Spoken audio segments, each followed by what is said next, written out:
बिस्मिल्लाहिर्रहमानिर्रहीम, अस्सलाम वालेकुम, गुड मॉर्निंग, सुबह बखैर। कैसे हैं आप लोग? उम्मीद करती हूँ बिल्कुल ठीक ठाक होंगे और दुआ करते हैं आज का दिन आपका बहुत ही अच्छा गुजरे, हंसते हुए मुस्कुराते हुए खैर आफियत के साथ गुजरे। नाज़रीन, आप देख रहे हैं रोही अट्टर और मैं हूँ आपकी होस्ट आसमान वाली। एक नई सुबह में आपको खुश आमदीद कहते हैं जनाब।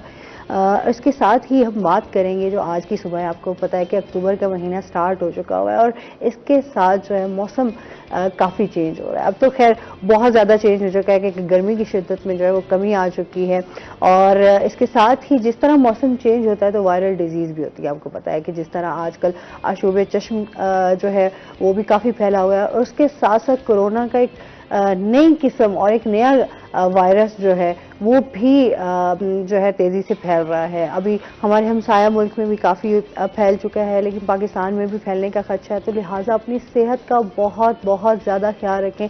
इस टाइम एक ऑलरेडी हमारा मुल्क जो है वो बहुत बुरी तरह फंसा हुआ है, एक मुश्किल हालात से गुजर रहा है और उसके साथ इस तरह की जो बीमारियां आ रही हैं उसकी वजह से लोग बहुत ज़्यादा परेशान हैं। ऑलरेडी लोगों के बहुत सारे मसाइल हैं, मुआशी मसाइल हैं, लेकिन उसके साथ इस तरह की बीमारियों का आना एक फिर से उस तरह का लोगों के अंदर डर और खौफ जो है वो पैदा होने लग गया। लिहाजा आपने अपना बहुत ज़्यादा ख्याल रखना है, एहतियात करनी है, अच्छी ग़िज़ा का इस्तेमाल करें, जितना हो सकता है पानी का इस्तेमाल रखें और मास्क का इस्तेमाल जो है वो आपने लाजमी रखना है, ताकि अगर किसी को कोई भी इस तरह की डिजीज़ है तो उससे दूसरे भी महफूज रह सकें, उनको भी बहुत ज़्यादा ख्याल रखना चाहिए। इसी के साथ इसी मैसेज के साथ अपने प्रोग्राम का सिलसिला आगे बढ़ाते हैं। आज हमारे साथ जो गेस्ट मौजूद हैं उनकी तरफ चलते हैं। हमारे साथ हैं आज एडवोकेट जफर कादरी साहब जो कि मीडिया कोऑर्डिनेटर हैं जी PMLN लॉयर फोरम से। अस्सलाम वालेकुम, कैसे हैं आप? ठीक ठाक हैं? वेलकम करते हैं अपने शो में आपको। और इसके साथ ही जो हमारे साथ दूसरे गेस्ट हैं वो हैं जो हमारे रोही के रिपोर्टर इमरान। अस्सलाम वालेकुम, कैसे हैं आप? माहिर ठीक ठाक हैं आप? अल्हम्दुलिल्लाह। अच्छा जी, माहिर इमरान से हम जानेंगे, एक तो कोर्ट के हवाले से इनकी बीट है तो उसी से रिलेटेड जानेंगे कि इस टाइम कोर्ट के क्या क्या मसाइल चल रहे हैं, क्राइम के हवाले से भी बात होगी और इसके साथ ही जो है एडवोकेट साहब से जानेंगे इस टाइम नवाज शरीफ साहब जो हैं वो वापस आ रहे हैं, उनकी तैयारियां भी चल रही हैं, इन्होंने क्या इंतजाम किए हैं, जलसे भी हो रहे हैं, उस हवाले से भी इनसे जानेंगे कि क्या हो रहा है, लोगों की कितनी दिलचस्पी नज़र आ रही है कि लोग नवाज शरीफ साहब का जो है बहुत शिद्दत से इंतज़ार कर रहे हैं या नहीं। अस्सलाम वालेकुम, कैसे हैं आप? ठीक ठाक हैं? क्या चल रहा है, तैयारियां एक्टिविटीज़ आपकी क्या चल रही हैं इस टाइम? अभी तो ये इनिशियल हमारी स्टेज है क्योंकि अभी 21 अक्टूबर अभी आनी है, तो अभी 18-20 दिन हैं, बाकी तैयारियां हमारी शुरू हैं। और उसमें आपने देखा होगा कि मीडिया में भी और अखबारात में, सोशल मीडिया पर मरीम नवाज साहिबा जो चीफ ऑर्गेनाइज़र हैं पार्टी की हमारी और दीगर कायदीन वो बड़े तूफ़ानी दौरे कर रहे हैं हर हलके में, हर अपने ख़ास तौर पर लाहौर जो कॉन्स्टिट्यूंसीज़ हैं वहाँ पे, सेकेंडली जो MNAs MPs हैं साबिक और जो टिकट होल्डर्स हैं, ओहदेदारान हैं, डिवीज़नल डिस्ट्रिक्ट तहसील लेवल तक, वो सब ऑन बोर्ड हैं। तो इस सिलसिले में अभी तैयारियां शुरू हैं। इंशाल्लाह ये बहुत बड़ा एक बिग क्राउड शो करेंगे 21 अक्टूबर को इंशाल्लाह, और एक नया रिकॉर्ड कायम करेंगे इंशाल्लाह, वर्ल्ड रिकॉर्ड, जिसमें you can see very clearly इंशाल्लाह एक बिग क्राउड होगा। और जहाँ तक बात है हमारे लॉयर्स फोरम की, उसमें हमें वाज़ेह इंस्ट्रक्शंस हैं कि हमने लॉयर्स को मोटिवेट करना है। आज हमारे सूबाई सदर लॉयर्स फोरम राना जफर इकबाल साहब आज डिस्ट्रिक्ट बार मुल्तान में आ रहे हैं for the consultation regarding the reception of Nawaz Sharif, मियां नवाज शरीफ साहब की। तो वो 11:30 बजे हमारा एक इजलास है, आज वो प्रिजाइड करेंगे। वो भी तूफ़ानी दौरे पर हैं हमारे राना जफर इकबाल साहब जो प्रेसिडेंट हैं, वेरी एक्टिव। अच्छा, ये जो आपने बात किया तूफानी दौरे, ये जरा इसको जरा तूफानी दौरे मैडम इसको कहते हैं कि देखें वो रहीम यार खान से हमारा जो डोमेन है पंजाब का, पंजाब रहीम यार खान से शुरू होता है या उससे आगे वो भावनगर से ये जाता है इधर तक रावलपिंडी तक, मरी तक। अब वो उन्होंने राना जफर इकबाल साहब हमने सब ने मिल के जो दौरे शुरू किए हैं, ख़ास तौर पर हम तहसील बार, डिस्ट्रिक्ट बार और जो हमारे डिवीजनल हेड क्वार्टर्स हैं वहाँ जाके सिर्फ लॉयर्स, क्योंकि लॉयर्स के पास इतना टाइम होता नहीं है एज सच, लेकिन इस वक्त क्योंकि नवाज शरीफ साहब एक तशरीफ ला रहे हैं और वो एक समझें कि नवाज शरीफ साहब नहीं यार, एक पूरी मईशत आ रही है पाकिस्तान के अंदर। इंशाल्लाह आप देखेंगे इमेंस चेंज होगी। ये कहना चाह रहे हैं कि वो आएंगे तो सब कुछ इंशाल्लाह नहीं, सब कुछ देखें। मैं ये नहीं कह सकता कि जो बर्बादी हुई है पिछली 5 साल की पार्लियामेंट में, वो बड़ी बदबख्त पार्लियामेंट थी जो गुजरी है, उस पार्लियामेंट ने 5 साल की कुछ भी नहीं किया। लास्ट में जाके साहिबा ने जो जलसा किया है उसमें भी कोई इतना खास तो लोगों की दिलचस्पी नहीं मैडम, वो तो था ना यूसी लेवल पे, वो एक कॉर्नर मीटिंग है जी। यस, इस तरह है कि लाहौर में अब अभी तो हमने बड़ा जलसा किया नहीं है, अभी तो ये सिर्फ कॉर्नर मीटिंग्स हैं, उसमें इतना करोड़ आ जाना यही बहुत बड़ी बात है। और इस हालात में मईशत, गिरी हुई मईशत और लूली लंगड़ी मईशत में लोग निकल रहे हैं। एक होप है नवाज शरीफ, उसके लिए वो निकल रहे हैं जोश खरोश के साथ और एक ज़ील एंड जेस्ट। अच्छा, ये भी तो कहा जा रहा है, लोगों को बहुत ज्यादा लालच भी तो दिया जा रहा है, आप आएंगे तो आपको ये दिया जाएगा। Not at all, honestly speaking मैं कभी झूठ नहीं बोलता इस फोरम पे, खास तौर पे। उसकी वजह ये होती है कि कितनी दफा झूठ बोलूंगा। कोई नहीं, हमें ये टास्क दिया गया, आज हमारी मीटिंग है 11:30 बजे, कि हमने अपनी गाड़ियों पर अगर मेरे पास। अच्छा, मैंने काफी सियासी जमातों को इस तरह की हरकतें करते हुए देखा है, बाइक दे देना, कुछ इस तरह की लालच दे देना, जिससे लोग, आपको पता है वैसे ही ऑलरेडी लोग जो है वो बड़े परेशान हैं, तो लोग इस लालच में भी आ जाते हैं। अच्छा चलो, कुछ और नहीं तो कोई बात नहीं, खाना मिल जाएगा। हुए गुज़िश्ता मुख्तलिफ पार्टियों की, कोई एक पार्टी, वो क्या फैक्ट्री के लोग भी वहाँ पे पहुँच जाते थे और दीगर वैगनें और बसें वहाँ पे पहुँच जाती थी और फी पर्सन। अच्छा, कुछ तो ऐसा होता है इमरान, जबरदस्ती गाड़ियों में बिठाना, ये मेरा ख्याल है चैलेंज भी है महंगाई के दौर में, किस तरह बड़े बड़े जलसे होंगे, ये एक चैलेंज। माशाल्लाह बड़े अच्छे एक्सपीरियंस्ड हैं और आपका रब्ता रहता है बाहर से भी, सब लॉयर से, ये चलता रहता है। अगर किसी का काम लगोगे लगने दें, मैं इसमें ये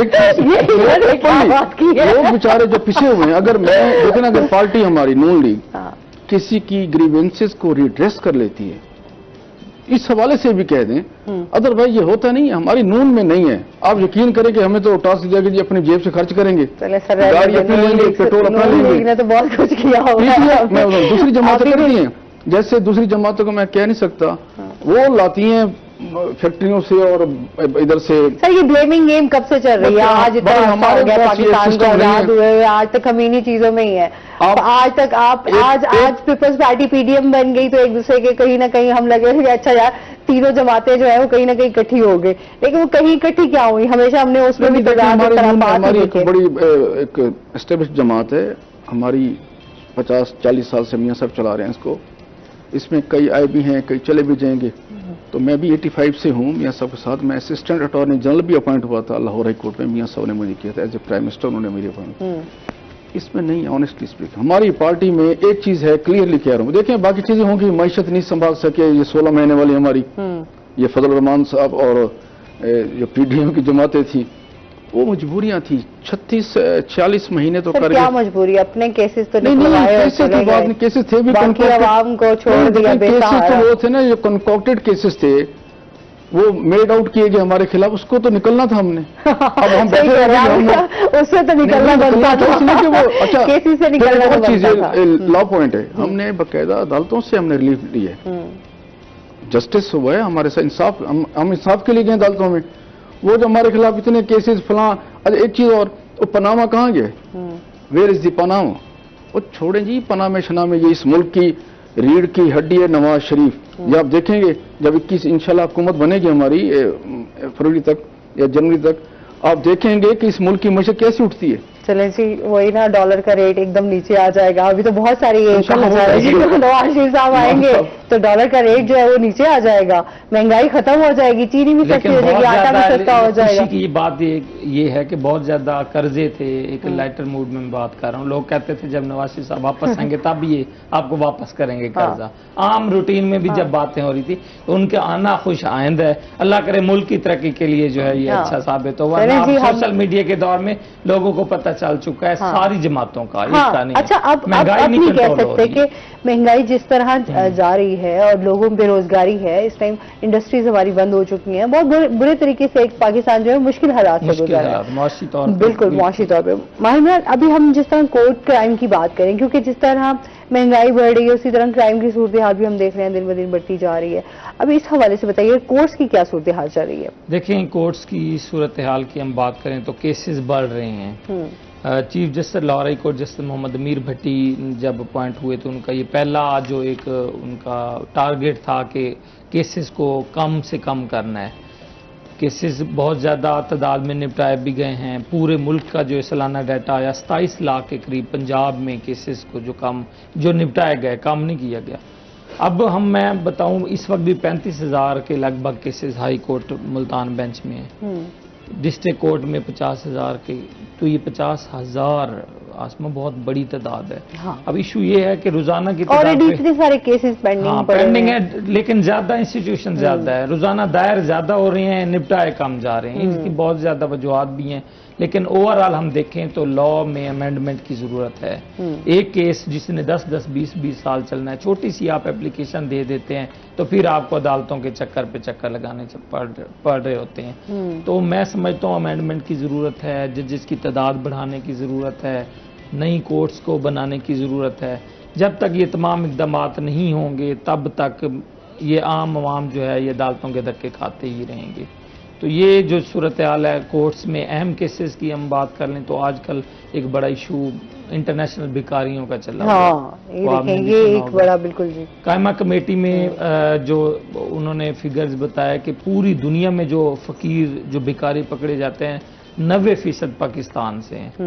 तो देखें एक अलार्मिंग सिचुएशन थी जिस पर FIA को ऑन बोर्ड लिया गया और DG FIA ने फिर हुक्म दिया कि इन भिखारियों के खिलाफ एक ऑपरेशन करें। तो मुल्तान से अब आज चौथा दिन है, 24 जो भिखारी हैं वो पकड़े गए। और मैं बड़ा हंस भी रहा था कि वो जो कटोरे हैं भीख मांगने वाले वो भी यहीं से बरामद हुए उनके सामान से, यानी उन्होंने कटोरे भी वहां ले जाना पसंद नहीं किया या वहां मिलते नहीं है सऊदी अरब में। अच्छा, क्योंकि वो बिल्कुल भिखारी हैं, जाहिर बात है उनकी जो आदतें हैं वो तो नहीं जा सकती ना, बिल्कुल वो उन्होंने अपने साथ ये चीजें रखनी तो कोर्ट्स में इनके केसेस चल पड़े हैं। कल मैं बल्कि तफसीली हमारी वो ख्वाजा माद हैं डिप्टी डायरेक्टर, उनसे बात भी हुई तो उन्होंने कहा कि जो आम सादा लोग थे जिनको रोजगार नहीं मिल रहे थे तो इन एजेंट्स ने उन्हें वर्गलाया और उन्हें कहा आप जाएं उम्रे पे, हम आपके वीजे लगवाते हैं। हाँ, और उस पर उन्होंने अपना हिस्सा, वो जो एक भिखारी से बात हुई तो उन्होंने कहा हमने आधा हिस्सा तो हमने एजेंट को देना था। तो मैंने उनसे पूछा कि कितना बन जाता होगा, वो फिर एजेंट से भी मेरी बात हुई जो पकड़े हुए थे 2, तो फिर उनसे भी बात हुई और उन्होंने कहा ये लगभग यानी कि 5 से 6 लाख रुपए कमा लेते हैं।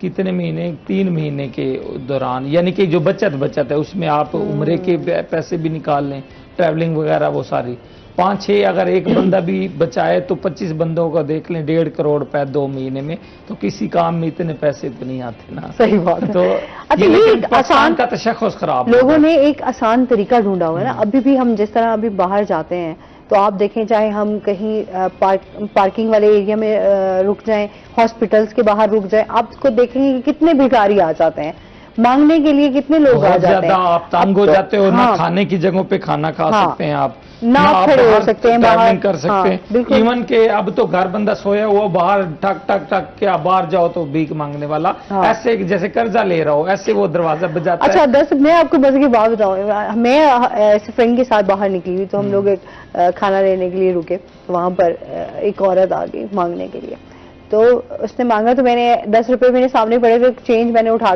तो 10 रुपए नहीं लेने, 100 रुपया दो ना, कम नहीं लेने। हाँ, कम नहीं लेने। मैंने कहा इतने ही है मेरे पास, नहीं 100 रुपया दो, और जबरदस्ती महंगा, बहन क्या जबरदस्ती है गाड़ी से। हाँ, मतलब आप 10 रुपए नहीं, अब 100 रुपए, या अगर 100 रुपए नहीं देना तो फिर आटा लेकर दो या फिर चीनी लेकर दो, कुछ इस तरह का सामान लेकर दो। अब तो जबरदस्ती आपके चेपी हो जाते हैं लोग। और दूसरा ये है, ओवरऑल हम बात करें भिखारियों के हवाले से भी, ओवरऑल आप देखें UAE के 21 शहर बैन है आपके पाकिस्तान के, 21 शहर के शहरी UAE में नहीं जा सकते, दुबई में।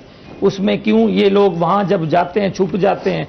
हाँ। उन्होंने अब पाबंदियां लगाना शुरू कर दी हैं। हमने अपना एक वो कजन को भिजवाना था तो जब बात की तो उन्होंने कहा सॉरी, आपका जो सिटी मुजफ्फरगढ़ वगैरह DG खानी सारे बैन है। तो उन्होंने कहा यहाँ से कोई, यानी इसका मतलब है कि जो लोग यहाँ से 2 नंबरी करते हैं, 1 नंबर बंदा भी अब नहीं जा सकता, वो बेचारा क्या करे। राइट्स क्लोज हो रहे हैं ना, पाकिस्तान का तशख्खुस खराब हो रहा है।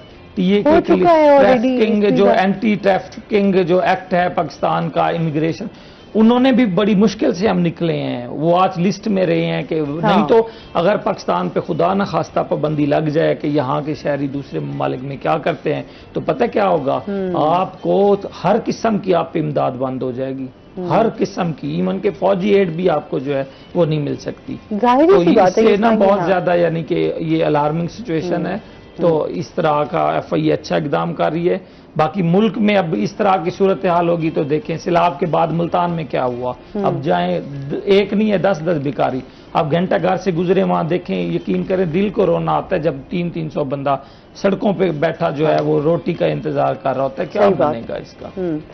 अच्छा, क्योंकि लोगों के लिए अब ये आसान हो गया कि मांगना बहुत आसान सा तरीका है, आप किसी से 10-10 लेंगे, 20 लेंगे, कोई आपको 100 रुपए दे देगा, कोई 50 दे देगा, तो आप सारा दिन अगर बैठे हैं तो रात तक तो आप बहुत सारा पैसे इकट्ठे करके और आप जाते हैं। ये बताएं, जब हमारी छोटी इंडस्ट्री बंद हो जाएगी तो ये मांग नहीं होगी, जब एक रोजगार ही नहीं मिलेगा, इंडस्ट्रीज नहीं होंगी, आपका जो पूरा एक मीशत का पहिया जाम होगा, तो फिर ये यही बच रहा है। चोरी डकैती जैसे आपने कहा, क्राइम की सूरत हाल है, बिल्कुल ऐसी ही है।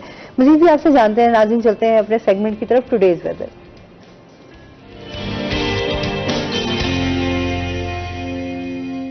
हसन मलिक हमारे साथ मौजूद हैं। हसन से जानते हैं आज दिन भर मौसम कैसा रहेगा, क्या सूरत हाल है?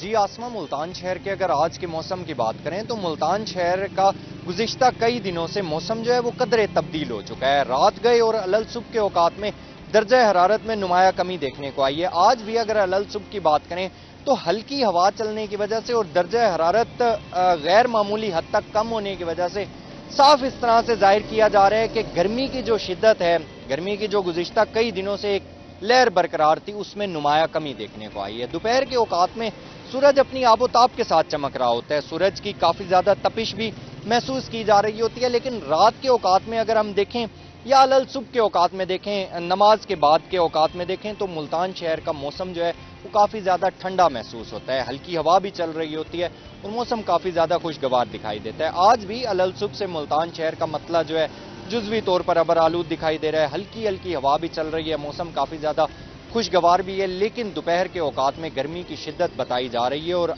ये भी कहा जा रहा है कि दोपहर के औकात में सूरज अपने आबोताब के साथ चमकने की वजह से दर्जा हरारत जो है वो तकरीबन 35-36 के अराउंड जाने का इम्कान जाहिर किया जा रहा है। कम से कम दर्जा हरारत को अगर देखें तो आज मुल्तान शहर का कम से कम दर्जा हरारत 23 डिग्री सेंटीग्रेड पर रिकॉर्ड किया गया है। हवा में नमी का तनासुब भी कदरे बेहतर है, जो कि 71% तक रिकॉर्ड किया गया है। एयर क्वालिटी इंडेक्स की बात करें तो आज मुल्तान शहर का एयर क्वालिटी इंडेक्स कदरे आलूदा है, जो कि 156 पॉइंट्स पर रिकॉर्ड किया गया है। पाकिस्तान के फिजाई आलूदा तरीन शहरों की लिस्ट में मुल्तान आज चौथे नंबर पर स्टैंड कर रहा है। असमा महकमा मौसमियात की जानिब से ये भी पेशगोई जाहिर की जा रही है कि आइंदा आने वाले दिनों में दोपहर के औकात में तो सूरज अपनी आबोताब के साथ चमकेगा, दर्जा हरारत जो है वो तकरीबन 36, 37, 38 डिग्री सेंटीग्रेड के अराउंड रहेगा, लेकिन अलल सुबह और रात गए जो है उस टाइम पर दर्जा हरारत में नुमाया हद तक कमी देखने को आएगी, जो कि 20 डिग्री सेंटीग्रेड से कम तक भी जा सकता है। महकमा मौसमियात की जानिब से मजीद ये भी कहा जा रहा है कि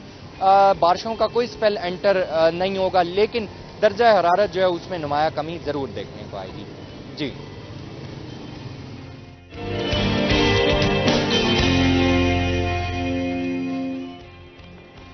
बहुत शुक्रिया आपका। और इसके साथ ही हम बात करेंगे, जिस तरह हम इंटरनेशनल भिखारियों के हवाले से बात कर रहे हैं, साथ साथ हम बात करेंगे कि इस टाइम जाली अद्वियात जो हैं वो भी बहुत ज़्यादा जो है वो बेची जा रही हैं। अच्छा, ब्लैक में भी बहुत ज़्यादा बेची जा रही हैं, इसके खिलाफ जो कार्रवाइयाँ हो रही हैं उसके हवाले से बताइएगा। देखिए आसमा, बड़ा अहम इशू है हमारी सबकी सेहत के हवाले से। कोई ना कोई हम में से जो है ना कोई ना किसी बीमारी में मुब्तला होता है। जैसे शुरू में आपने कहा एक नया वायरस जो है वो आ रहा है, अभी एक वायरस से हम निमट रहे हैं, चश्मे अशोक वाला आपने देखा किस तरह हमारे बच्चों को हमें इफेक्ट कर रहा था और बहुत बड़ी तादाद थी, और उसमें इंजेक्शन लगे और आंखें की बिनाई भी चली गई बहुत से लोगों की। तो जाली अद्वियात देखें, कंपनियां बन जाती हैं लेकिन उन स्टैंडर्ड्स पे वो अद्वियात नहीं होती, जिस वजह से क्या हम सेहतमंद होने की बजाय जितने बीमार होते हैं उससे ज्यादा बीमार हो जाते हैं। वजूहात यही हैं कि हॉस्पिटल जाएं भरे पड़े हैं, निस्तर हॉस्पिटल में जगह ही नहीं है, हर वार्ड में जगह ही नहीं है, लोग बाहर पड़े हैं, एक एक बेड पे बच्चों की तादाद देख लें। तो मैं समझता हूं कि जो जाली अद्वियात हैं, जैसा डाटा आपने इसके हवाले से, एक तो ड्रग इंस्पेक्टर्स कार्रवाइयां वगैरह कर रहे हैं, लेकिन मैं समझता हूं उस तरह से नहीं हो रही जैसा कि होना चाहिए था। बिल्कुल ऐसे। इसमें अच्छा, चेक एंड बैलेंस कभी उस तरीके से हमारे इदारों पे रहा किसी में भी नहीं है। हाँ। किसी भी आप एक रेट लिस्ट सब्जियों के या फ्रूट्स के चेक करने जाएं तो उनमें भी आपको चेक एंड बैलेंस नहीं नजर आएगा। ऐसे ही है। तो अद्वियात की भी यही है, और बहुत ज्यादा वहाँ पे फार्मास्यूटिकल कंपनियां हैं जो कि लालच देती हैं डॉक्टर्स को बैरून ममालिक का, इसके अलावा और मराहत होती हैं जिसकी वजह से वो रेकमेंड करके दे देते हैं। अभी भी हमने देखा कि जो इंजेक्शन था, जो FIRs हुई, आज में मैंने सोशल मीडिया पे भी, वैसे मैं बात दोस्तों से करता रहता हूँ कि FIRs हुई उस बंदे पे जो इंजेक्शन लेके आया था, जिस हॉस्पिटल में लगा, जिस डॉक्टर ने लिख के दिया और जिस डॉक्टर ने लगाया, उसके खिलाफ कोई कार्रवाई नहीं हुई, क्योंकि डॉक्टर्स की तंजीमें हैं। उसके खिलाफ वो होता FIR तो आपको पता है सारे हॉस्पिटल बंद होते। तो बिल्कुल ये ड्रग रेगुलेटरी अथॉरिटी की जिम्मेदारी है, जिम्मेदारी और ड्यूटी बाउंड है कि वो इसको चेक करें। डॉक्टर्स तो वो तो एम्प्लॉइज होते हैं। अब एम्प्लॉइज की क्या इतनी वो है कि वो आके इनको वो डिक्टेट करें किसी को। डॉक्टर्स को कंट्रोल किया जा सकता है, वो इशू नहीं है। जो मार्सा फरमा रही है ठीक ग्राउंड रियलिटीज यही है। तो यहाँ पे चेयरमैन राना नवीद साहब हैं, लाहौर में बड़ा जबरदस्त उन्होंने काम किया। जब यहाँ आए थे तो 270-80 के करीब केसेस थे, सब में और हैवी डोज दी, यानी 2-2 करोड़ रुपए जुर्माने, 5-5 साल सजाएं, जिससे भी जाली या अनरजिस्टर्ड दवाई पकड़ी जाती है। अच्छा, इसमें मजीद बात करते हैं नाज़िर, अभी हमने जाना ब्रेक पे, हमारे साथ रहिएगा।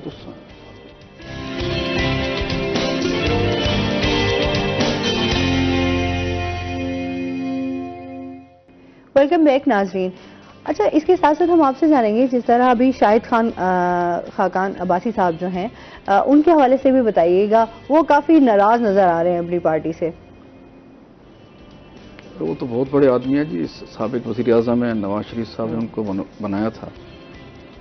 अब नाराज़गी है तो वो पार्टी के अंदर बैठ के बात कर सकते हैं लीडरशिप से। अच्छा, उनके जितने भी मैंने अब तक जब तक देखा है उनको, उनके जो बयानात आते हैं, अभी वो अपनी पार्टी से बहुत शदीद नाराज है। मतलब उनके बहुत सारी ऐसी चीजें आई हैं जिसमें उन्होंने कहा है कि हम लोगों को बिल्कुल शामिल ही नहीं किया गया। एक्चुअली वो रिफॉर्म्स की तरफ मियाँ साहब, जिस तरह एक विजन है नवाज शरीफ साहब का, वो ज्यादा बातें करते हैं रिफॉर्म्स की, शायद खाकान अब्बास को आप सुने, लेकिन वो खुद भी तो नहीं कर सके जब वो PM थे 18 महीने के। मामलात ऐसे हैं कि अभी ये सबसे मैं कह रहा था कि ये रिफॉर्म्स की जरूरत है। उसमें शायद खाकान अब्बास साहब की जो नाराजगी है, मुझे तो नहीं पता, साबिक वज़ीर आज़म और नवाज शरीफ साहब ने उनको बनाया था, तो वो पार्टी में बैठ के बात वो भी मौरूसी सियासत से जो है ना, वो भी नहीं खुद भी तो मौरूसी सियासत तो हर जगह, हर पूरी दुनिया में है। मुझे दिखा इंडिया में नहीं है। हाँ, लेकिन ये कहते हैं कि बरतानिया में नहीं, हर जगह मौरूसी को छोड़ दें। पब्लिक फॉलोइंग है नवाज शरीफ की, किसी MN MP की तो नहीं है, या मेरी नहीं है। जिसकी पब्लिक फॉलोइंग होगी, जाहिर है उसने अपने बंदों को एडजस्ट करना है अपनी। मैं तो इसको नहीं समझता गलत कि अगर आपने 2-4 बंदे से लोगों को आना चाहिए, जरूरी नहीं अगर अगर आपकी फैमिली मेंबर में से कोई ऐसा नहीं है इस काबिल कि वो इस हुकूमत को चला सके, तो नए लोगों को चांसेस देने चाहिए। आप लोगों में बहुत सारी पार्टीज में ऐसे लोग मौजूद हैं जो बहुत अरसे से इस हुकूमत के साथ जुड़े हुए हैं, पार्टी के साथ जुड़े हुए हैं। नहीं, आपने ये देखा मैनेजमेंट में आ सकते हैं। खाकान अब्बासी साहब वज़ीर आज़म रहे हैं, वज़ीर आला यहाँ से रहे हैं जुल्फ़िकार खोसा साहब, पार्टी ने तो अप्लाइज किया इनको। अब नाराजगी है तो वो मुझे नहीं पता, उनकी नाराजगी दूर करनी चाहिए ना। लेकिन इस तरह देखिए बड़ी बड़ी पर्सनैलिटी सरदार जुल्फ़िकार खान खोसा साहब को गवर्नर लगाया गया, उसके बाद उनको वज़ीर आला उनके बेटे नवाज शरीफ साहब की क्या राय है? आप तो उनके फिर मियाँ साहब तो इससे उनकी जो विजन है वो तो विजन सिर्फ मईशत का है कि वो मईशत को कैसे उठाना है। बाकी ये छोटे मोटे मामला चलते रहते हैं पार्टियों में। और मुझे एक दफ़ा पिछले टेन्योर में नहीं बनाया था, तो मैं तो पार्टी के साथ खड़ा रहा, कोई बात नहीं होती। फिर मुझे मियाँ साहब जब PM बने, आपने अपनी पार्टी के साथ वफादारी खूब नहीं, जाहिर है कि एक पार्टी के साथ खड़े हैं। एक देखें ना, हम फॉलो करते हैं एक मैनिफेस्टो को। अब मैनिफेस्टो जब खुदा न खासा कोई डेविएट करता है तो वो फिर डिफेम ही होता है। जफर कादरी जैसा लॉयल बंदा मैंने नहीं देखा। आज भी 85 वाली तस्वीरें मियाँ साहब की शेयर कर रहे होते हैं अपने साथ। उसके बाद नई तस्वीरें मैंने पिछले 10 सालों की नहीं ये देखी। लॉयल है, उनसे पहले पूछे वो लॉयल है। नहीं ये लो नहीं, मैं इनकी बात कर रही हूँ, ये तो लॉयल है ना। सही बात है। 85 89 उस मार वक्त साहब की जब क्योंकि मुल्तान- ये बाहर से ताल्लुक रखते हैं, इनकी बीट है और बड़े एफिशिएंट हैं, तो एफिलिएशन होती है। देखें कि लैंडमार्क आपने कर, आपने एक पार्टी, नहीं, आपकी बहुत से एफिलिएशन लोग पे तो छोड़ डाउट जाते नहीं हैं। कर रहे, हम तो ये कह रहे ये हैं तो कि आप फसली आप बटे लॉयल नहीं हैं। है। मैं ये कह रहा हूँ मैं मियां साहब की मैं ये बात कह रहा कर हूँ रही मियां हूँ। साहब की ये देखें, अब इंशाल्लाह एक चेंज आएगी, immense change with in the party, कि हमने नौजवानों को और खास तौर पे लॉयर्स कम्युनिटी को इन्होंने इस दफा टिकटें देनी है। ये अच्छा। यस, मियां साहब ने खुद लंदन में फैसला किया। मेरे बड़े भाई भी इंग्लैंड में होते हैं, वो भी वहाँ वाइस प्रेसिडेंट हैं लंदन के, नासिर साहब। तो वो हम देखें एक विजन है मियां साहब का। सर आप यहाँ यहाँ आपकी पार्टी के साथ भी कुछ नाइंसाफियां हुई, हमने हुई है, देखा बिल्कुल। बिलाल भट्ट जिलाई सदर हैं बेचारे, जब भी कोई झगड़ा हुआ कोई रोला हुआ, सबसे पहले जैसे वो लॉयल बंदे हैं ना, जैसे जफर कादरी साहब है उसी तरह बिलाल भट्ट, मैंने नहीं देखा पिछले 10 सालों में बेचारे उनको किसी जगह पे बिलाल भट्ट साहब भी हमारे साथ काफी शोज हाँ। में आए हैं। नहीं जी, देखिए जी पार्टी में और भी हैं, शेख अतर मुमताज हाँ, साहब की बहुत थोड़ी से लोगों कुर्बानी के है। साथ इसी तरह आप नाइंसाफियां भी हो देखें रही शायद मुख्तार लोधी शायद साहब के हैं। कोई पहुंचाने वाला नहीं है ऊपर नहीं तक नहीं के सर, आपके उनको ये पता है। बंदे। देखें शायद अच्छा, मैं मुख्तार- समझती हूँ इतने अरसे से ये लोग जो जुड़े हुए हैं ये जानते होंगे। और जब भी मुल्तान आते हैं या जनूबी पंजाब का दौरा करते हैं तो आसमां बहुत सियासत सारे लोग तब्दील हो गई है, जिसके पास पैसा है ना, अब नहीं, उसी नहीं, की सेल्फी मैडम, आ रही अच्छा, है। अभी वही ये सियासत को आपका दूसरा मैडम- रुख दे दिया गया है ना। नहीं, आपकी एक बात मैं आपको थोड़ा सा टच दे दूं मार साहब की। सर जब सैलाब आया था ना 2010 में, तो एयरपोर्ट पे वीआईपी लॉन्च में मियां साहब जब आए ना जाने के लिए इधर वो जो देहरादून पना की साइड पे वो जो बंद टूटा था, तो मैं आपको दिखा सकता हूँ कि मियां साहब ने वो जहाज में जगह कम थी, हेलीकॉप्टर में सॉरी 12 सीटर था, तो एक एमएनए को उतार के उन्होंने मुझे बिठाया।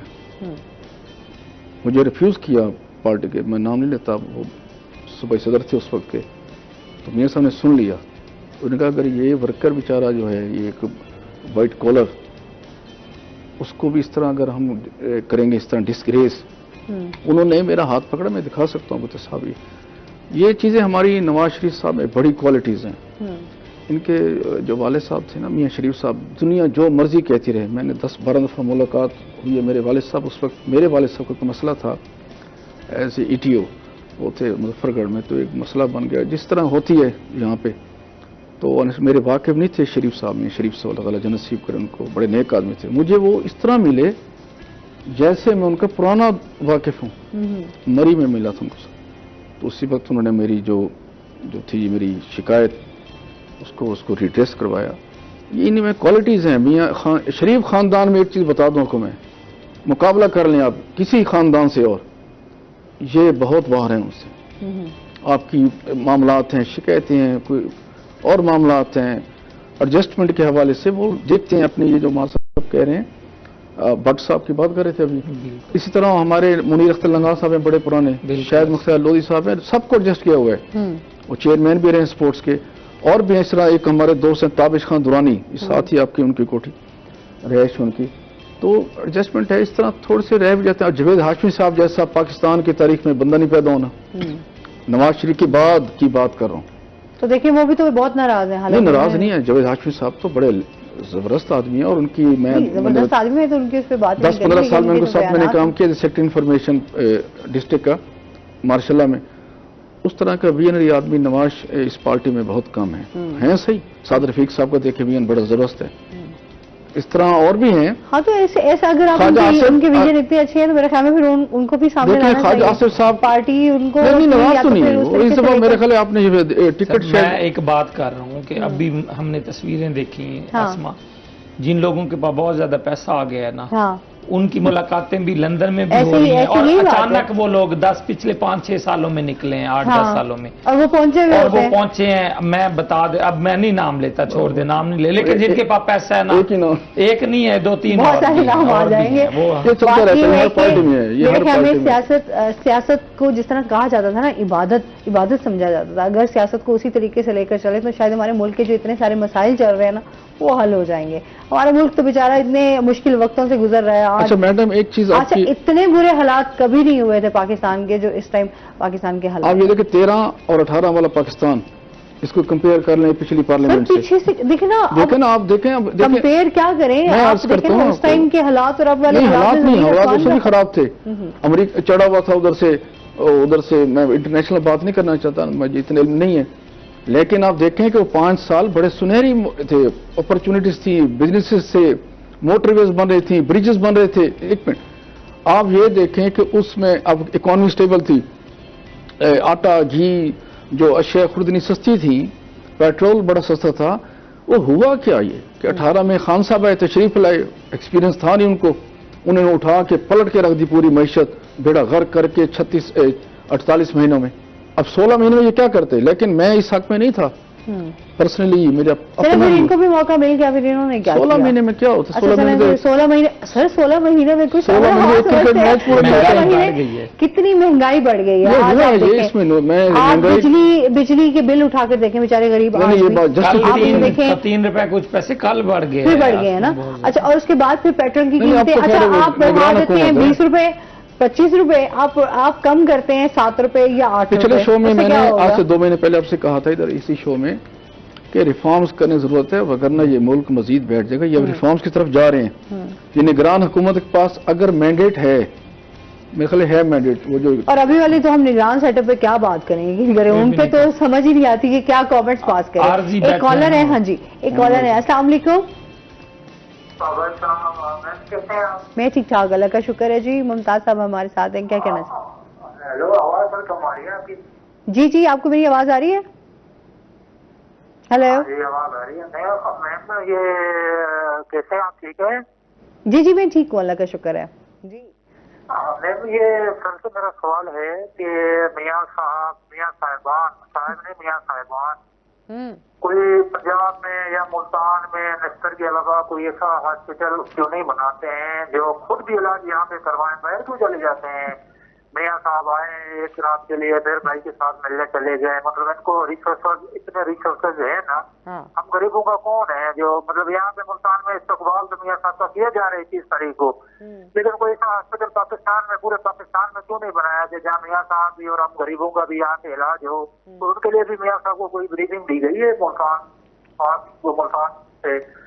मतलब मैं ये मेरा छोटा सा सवाल है, अगर ये ठीक है, ना करें तो। ठीक है जी, बहुत शुक्रिया कॉल करने का जी। सवाल एक तो उन्होंने अच्छी बात की है हॉस्पिटल्स की, इसमें तो कोई जस्टिफिकेशन अच्छा, ये सवाल ना हर बंदे का है, अच्छा ये हर वो बंदे ये का है, सवाल वो है। भाई साहब ने सवाल किया है, हाँ, उसमें ये कि शहबाज शरीफ हॉस्पिटल नवाज शरीफ ने बनाया, शहबाज शरीफ साहब ने, कार्डियोलॉजी 2 ये भी 1 वो था, कुछ हमारा हिस्सा है उसमें, कुछ इसका था, परवेज इलाही ये तो परवेज इलाही साहब का मैं प्रोजेक्ट। वही मैं हिस्से की बात की है मैंने। हाँ, इसमें जवेद हाशमी साहब का भी बड़ा रोल है।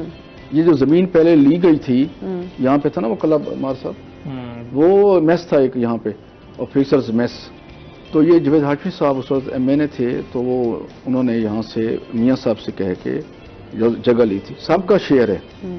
इसी तरह गिलानी साहब को भी हम नजरअंदाज नहीं कर सकते, यूसुफ गिलानी, उन्होंने बड़े काम किए। लेकिन मैं आपको चैलेंज करता हूँ, ये अस्पताल की बात की भाई साहब ने, अच्छा सवाल है, जहां भी जाएं, किसी मुजफ्फरगढ़ में चले जाएं, लैयर चले जाएं, डीजी खान चले जाएं, मुल्तान, 150 की बात कर रहा हूँ, यहाँ पे जो हॉस्पिटल बने सिर्फ नवाज शरीफ के दौरे बने या शहबाज शरीफ साहब के दौरे में। अच्छा, उनका ये सवाल था कि उनका इलाज यहाँ क्यों नहीं होता? हॉस्पिटल तो चले बनाए, हमें पता जी निश्तर बना हुआ है, शहबाज शरीफ है, नवाज शरीफ है, इतने हॉस्पिटल बनाएंगे, उनकी फैसिलिटीज के हवाले से हम बात करेंगे। ब्रेक में जा रहे हैं जी, ब्रेक पे जा रहे हैं, इस पर मजीद हम बात करेंगे। नाज़रीन, अभी हमने जाना ब्रेक पे, हमारे साथ रहिएगा।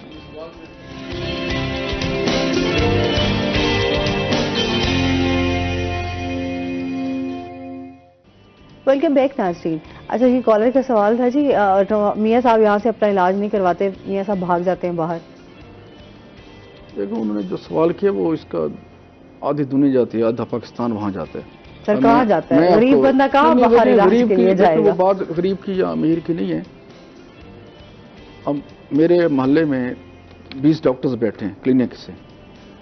अच्छा, मेरी अब मर्जी में उनसे नहीं कराता इलाज, मैं डॉक्टर हरून बाबर से कराता हूँ अपना। मैं आपकी बात करूँ, ये नहीं, ये चॉइस होती है आदमी की कि ये आपको हर बंदे की चॉइस पे कहाँ चॉइस है ना, ये मैं चॉइस है ना कि मैंने 20 डॉक्टर मेरे मोहल्ले में बैठे, मेरे हमसाए पुराने, मैं उनसे या भी हालात तो देखें, आप निश्चित तो जाते ही होंगे मेरे ख्याल में, वहाँ तो आप लेकिन इस हालात तरह के देखते ही हालात बड़े होंगे बुरे क्या? हैं। मैं एक हॉस्पिटल है हमारे पास इस और मसले उसमें में तो क्या मैं बड़ा हालात हैं, क्या फैसिलिटीज हैं, बड़ा आप मुझे टची और बताएं। बड़ा मैं इमोशनल हो जाता हूँ कि जो लोगों की बीमारियों के हवाले से मैं आई एम वेरी टची। अभी देखें कितनी बीमारियां आप जिस तरह डिजीज हाँ, आ रही हैं, लेकिन अच्छा फिर भी डिफरेंट किस्म की आ रही हैं, और यहाँ पर उस तरीके से लोगों को अवेयरनेस नहीं है। अच्छा आप फिर देखें उस लिहाज से लोगों में हॉस्पिटल्स में फैसिलिटीज नहीं है, आपके पास जदीद मशीनरी नहीं है, अच्छा है तो फिर उस पर आपके चार्जेस हैं, तो ये चीजें तो डॉक्टर भी ट्रेन नहीं है। हाँ, आप जाते हो डॉक्टर्स के आंखों हवाले का से चेक बात करवाने, करें। दांत का भी इशू हाँ। निकला पड़ा होता है और 6 और भी होते हैं। हाँ। और हम दूसरी इलाजों पे लग अच्छा जाते ये हैं। डॉक्टर्स का जो अच्छा हमारे यहाँ जो है ना सर्जन बहुत कम है, नहीं, सर्जन मुल्तान में बहुत हैं। बहुत कम। अच्छा जो है वो प्राइवेट हॉस्पिटल्स में इलाज कर रहे हैं बजाय कि सरकारी हॉस्पिटल्स में। सरकारी में तो उस तरह होता ही नहीं है। आपका ट्रीटमेंट उस तरह से नहीं होता, आपको सर्जन अवेलेबल नहीं होता, उनकी टाइमिंग है, उनके डेज मैं इसमें ये कहता हूँ, मैं जो कभी कभी नमाज पढ़ लेते हैं कि अल्लाह ताला बस बीमारियों से आजाद रखे इंसानों को। बिल्कुल जी, अल्लाह ताला रहम करे हम जो है सब ना, पर। सेहत का निजाम ठीक नहीं है, मैं इसको ऑन करता हूँ। और हम ये कहते हैं कि हुकूमतें इतनी आई, उन्होंने सेहत के हवाले से टाइम कोई कम मिला काम नहीं मैडम, मुझे किया। ये बताए ना, जो जितना शॉर्ट टाइम मिला मियाँ साहब को, शबाज साहब सर को। ये अभी शॉर्ट टाइम है, खुदा नहीं, का सर, खौफ करें, ये तो अब ना गए, 3.5 सालों को उठा के जरा साइड पे रख दे आप। तीसरा स्पेल है ऑन एयर कह रहा हूं। ये आप 10 साल इस तरह के बयान जब आप लोग देते हैं ना, यकीन करें बड़ा दुख होता है। आप 10 साल के लिए सिर्फ मियाँ नवाज शरीफ को दे दें इक़्तिदार, सिर्फ कोई बीच में ना हमने तो बड़े मौके दिए, नवाज शरीफ साहब को बहुत मौके मिले। 27 महीने क्या होते हैं? मैं अपने घर का निजाम 3 महीनों से नहीं अब कर आप कहते सकता। हैं 10 साल और दे दे चले। 10 साल कंटिन्यूसली कंसेप्टिव चलाएं, देखें इस मुल्क की उठान। सही है सर, ये तो अब आप इस तरह के बयानात और इस तरह की चीजों ने अवाम को बहुत ज्यादा बेवकूफ बनाया, नारों ने भी और दावे ने भी। आप इस अल्लाह तरह ताला मियां साहब को सेहत दे, हाँ। वैसे भी 10 साल बाकी बचे हुए हैं। देखिए जिंदगी तो अल्लाह के हाथ में है जी, अल्लाह ताला रहम करे जी। बाकी तो हम ये चाहते हैं हमारा मुल्क इस टाइम बहुत मुश्किल वक्त से गुजरे, जो भी हुकूमत आती है एटलीस्ट वो अवाम के लिए और मुल्क के लिए कुछ करे। यहाँ पे हालात बाकी हमें इससे कुछ नहीं है, लेकिन हम कहते हैं जो दावे करते हैं एटलीस्ट वो पूरे तो करो। अच्छा जी, इमरान से बात करते हैं। इमरान, इस टाइम जो गार्डियन कोर्स का डाटा है उस हवाले से बताइएगा, बच्चों पर उसके क्या असरात हो रहे हैं? देखें, गार्डियन जो कोर्ट्स हैं वो दरअसल जब भी मियाँ बीवी के दरमियान कोई लड़ाई झगड़ा होता है तो जो उनके बच्चे होते हैं उनकी कस्टडी के हवाले से होता है, उनका खर्चा और उनकी मुलाकातों के हवाले से ये जो कोर्ट्स हैं वो फैसले कर रही होती हैं। मुल्तान में तो कोर्ट्स की हालत बहुत अबतर है। इससे पहले जो कोर्ट्स बनाई थी पंजाब में, एक तो जब हम देख रहे होते हैं डेली आसमां छोटे छोटे बच्चे अदालतों में आ रहे होते हैं और उन्हीं जगहों पे बहुत ज्यादा क्रिमिनल्स हथकड़ियों में होते हैं और वो जब बच्चे देखते हैं तो उनके कितना बुरा असर वीडियो वायरल हुई थी इमरान, आपने देखा होगा, जब बच्चे वालिद के साथ जो है वो जाना चाह रहे होते हैं लेकिन वालदा जो है वो जोर जबरदस्ती के साथ बच्चे को छीन रहे होते हैं। वो फैसला हुआ था और वो यकीन करें दिल दहला देने वाली वो वीडियो थी और बहुत इमोशनल, मतलब वाकई बच्चों के ऊपर उसके काफी असर। और बच्चे जितना साइकोलॉजिकली जो है ना वो डिस्टर्ब होते हैं, जो उनके असरात पड़ते हैं जहनी तौर पे। अभी तो आपने जो हमारे बच्चे की डेथ हुई है, मुझे उसका नाम भूल गया, उमार की, आप देखें उसके ऊपर कितना जहनी तौर पे उसके ऊपर असर पड़ा। बच्चों पे बहुत ज्यादा असर पड़ता है साइकोलॉजिकली तौर पे। आप देखें अब यहाँ पे हम अदालतों की बात करें, 500 केसेस हैं और 500 केसेस में हर बंदे के भी 2 बच्चे हों या 3 हों तो 1500 बच्चे ऐसे समझे जिनकी मुलाकातें हो रही होती हैं। कोई जगह नहीं है बैठने की, जहाँ वो बैठे होते हैं वहीं पे क्रिमिनल्स, वहीं पे पुलिस फोर्स जो अपना असला लेके साथ आई होती है उनको पेश करने के लिए क्रिमिनल्स को। तो बच्चों पे बहुत ज़्यादा बैड इम्पैक्ट पड़ रहे हैं और मैं समझता हूँ कि वो उस तरह से नशोनुमा पूरी जिंदगी नहीं कर। वालिदैन को चाहिए इसमें, पेरेंट्स को दोनों का रोल होता है। अच्छा, फिर उसके साथ साथ जितना आपके माँ का प्यार जरूरी है उसी तरह बाप की शफकत और बाप का हाथ भी जो है वो बहुत ज्यादा, दोनों को मिलके चल सकते हैं। अच्छा, हमारे यहाँ अब तलाक की शरह भी तो दिन ब दिन बढ़ती जा रही है, 10,000, हाँ 10,000 से भी बढ़ गई है। और उसके पीछे मेन जो रीजन आ रही है वो यही है कि जिस तरह हमारे मुआशी तौर पर अगर आपका घर का सिस्टम नहीं चल रहा तो जब डिस्टर्ब होते हैं तो घर में लड़ाई झगड़े बढ़ जाते हैं और ये नौबत आ जाती है कि आप एक दूसरे से अलग हो जाते हैं। छोटी बातें, हाँ, काउंसलिंग का सिलसिला खत्म हो गया, बुजुर्गों के जिस तरह वो सबसे मेन जो है आदम बर्दाश्त, हमारे यहाँ बर्दाश्त खत्म हो गई है, हम थोड़ी सी भी चीज को बर्दाश्त नहीं करते। फिर मीडिया ने, सोशल मीडिया की बात कर, वहाँ पे एक ऐसी जिंदगी दिखाई जा रही होती है, दिखावा पूरी दुनिया में इस तरह से अयाशी कर रहे होते हैं और वो फिर एक दूसरे को देख के हाँ बीवी चाह अच्छा, रही ये होती है वाकई मुझे भी ना, इस तरह ये की क्योंकि जाहिर सी सहूलतें बात मिलें। है सोशल मीडिया पे जो चीजें दिखाई जा रही होती हैं वो एक तो आपको फ्रंट पेज पे कुछ Ideal लेकिन बना उसके दे जो उसको। बैग आप एक तस्वीर का एक रुख दिखते हैं, दूसरा रुख देखें तो आपको नजर आएगा कि बहुत सारी मुश्किलात तो बहुत, लेकिन दिखावे की दुनिया बस आपके लिए आर्जी है, ऐसे ही है। लेकिन हम लोगों ने तो अपने ऊपर जैसे इतना भी हालात हावी हैं, किया मिल हुआ के है। चलना चाहिए ना, हाँ मिल के। बिल्कुल ऐसे ही है। अच्छा जी, इसके साथ साथ जो है अभी हम मजीद जिस तरह क्राइम के हवाले से भी बात करेंगे तो उसके भी बताइएगा कि क्या सूरत हाल चल रही है, पुलिस की क्या कार्रवाइयाँ चल रही हैं इस हवाले देखिए से। हफ्ते और माहाना और सालाना और डेली की भी रिपोर्ट्स दे रहे हैं। कल की मैं बताऊं, कल चोरी डकैती के 20 जो वाकयात मुल्तान में रिपोर्ट हुए, 17 मोटरसाइकिल चोरी हुए, मोटरसाइकिलों का तो 15 से 20 रोजाना चोरी हो रही है, पता नहीं जा कहाँ रहे हैं। गैंग्स भी पकड़े जा रहे हैं लेकिन चोरी होने की शरह 80% है, पकड़े जाने की शरह जो है वो 20% है मेरे ख्याल में। सेफ सिटी प्रोजेक्ट हमारा एक, हमेशा मैं कहता हूँ कि वो पड़ा वो हुआ है, होना से- चाहिए, हाँ, वो हाँ। अलमारी में इस मनसूबा पड़ा है। जब तक वो फाल नहीं होगा आसमां, अगर वो हो गया 80% आपके क्रिमिनल जो हैं वो पकड़े जाएंगे और खौफ की वजह से भी 50% भाग जाएंगे। वही लोग बार बार जाके चोरी डकैती, पिस्टल लिया जाके। अभी कल की बात, कल रात हमारे ATGM के जो प्रेसिडेंट हैं बुजदार साहब, उनसे मोबाइल शुबाइल छीन लिए हैं, नकदी भी छीन ली है। इसी तरह हमारे जुनेद अनवर के साथ, हमारे अपने रिपोर्टर के साथ, कितने हमारे ऑफिस के लोग हैं तो उनकी बाइक साफियों चोरी की भी हुई है। बात करें आम रूटीन में, रोजाना मुल्तान में 40-50 वारदातें हो रही हैं डेली की। अच्छा, इस पे भी कंट्रोल करना चाहिए, जिस तरह पुलिस बाकी के बहुत सारे कुछ अच्छे इनिशिएटिव्स भी ले रही है, उसके साथ साथ इस पे भी काम करना चाहिए कि लोगों को तहफ़्फ़ुज़ भी मिल सके, क्योंकि इतनी ऑलरेडी चीजें। अच्छा, फिर अब तो कत्ल वाले जो वाकयात हैं वो भी मजीद दिन ब दिन पहले बढ़ते क्या जा रहे होता हैं। था, पहले बहुत मज़ाहमत कम करने होता पे था, आप पे हाँ। फौरन जो है वो तो अब तो पहले ही, हाँ। अब नॉन प्रैक्टिकल पता नहीं क्रिमिनल आ गए।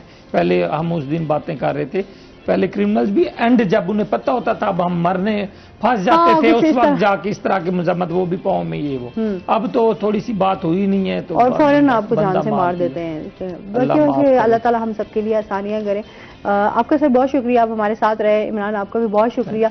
नाज़रीन, अभी हमने जाना ब्रेक में, हमारे साथ रहिएगा। जब हम ब्रेक से वापस आएंगे तो हमारे साथ कुछ और गेस्ट मौजूद होंगे।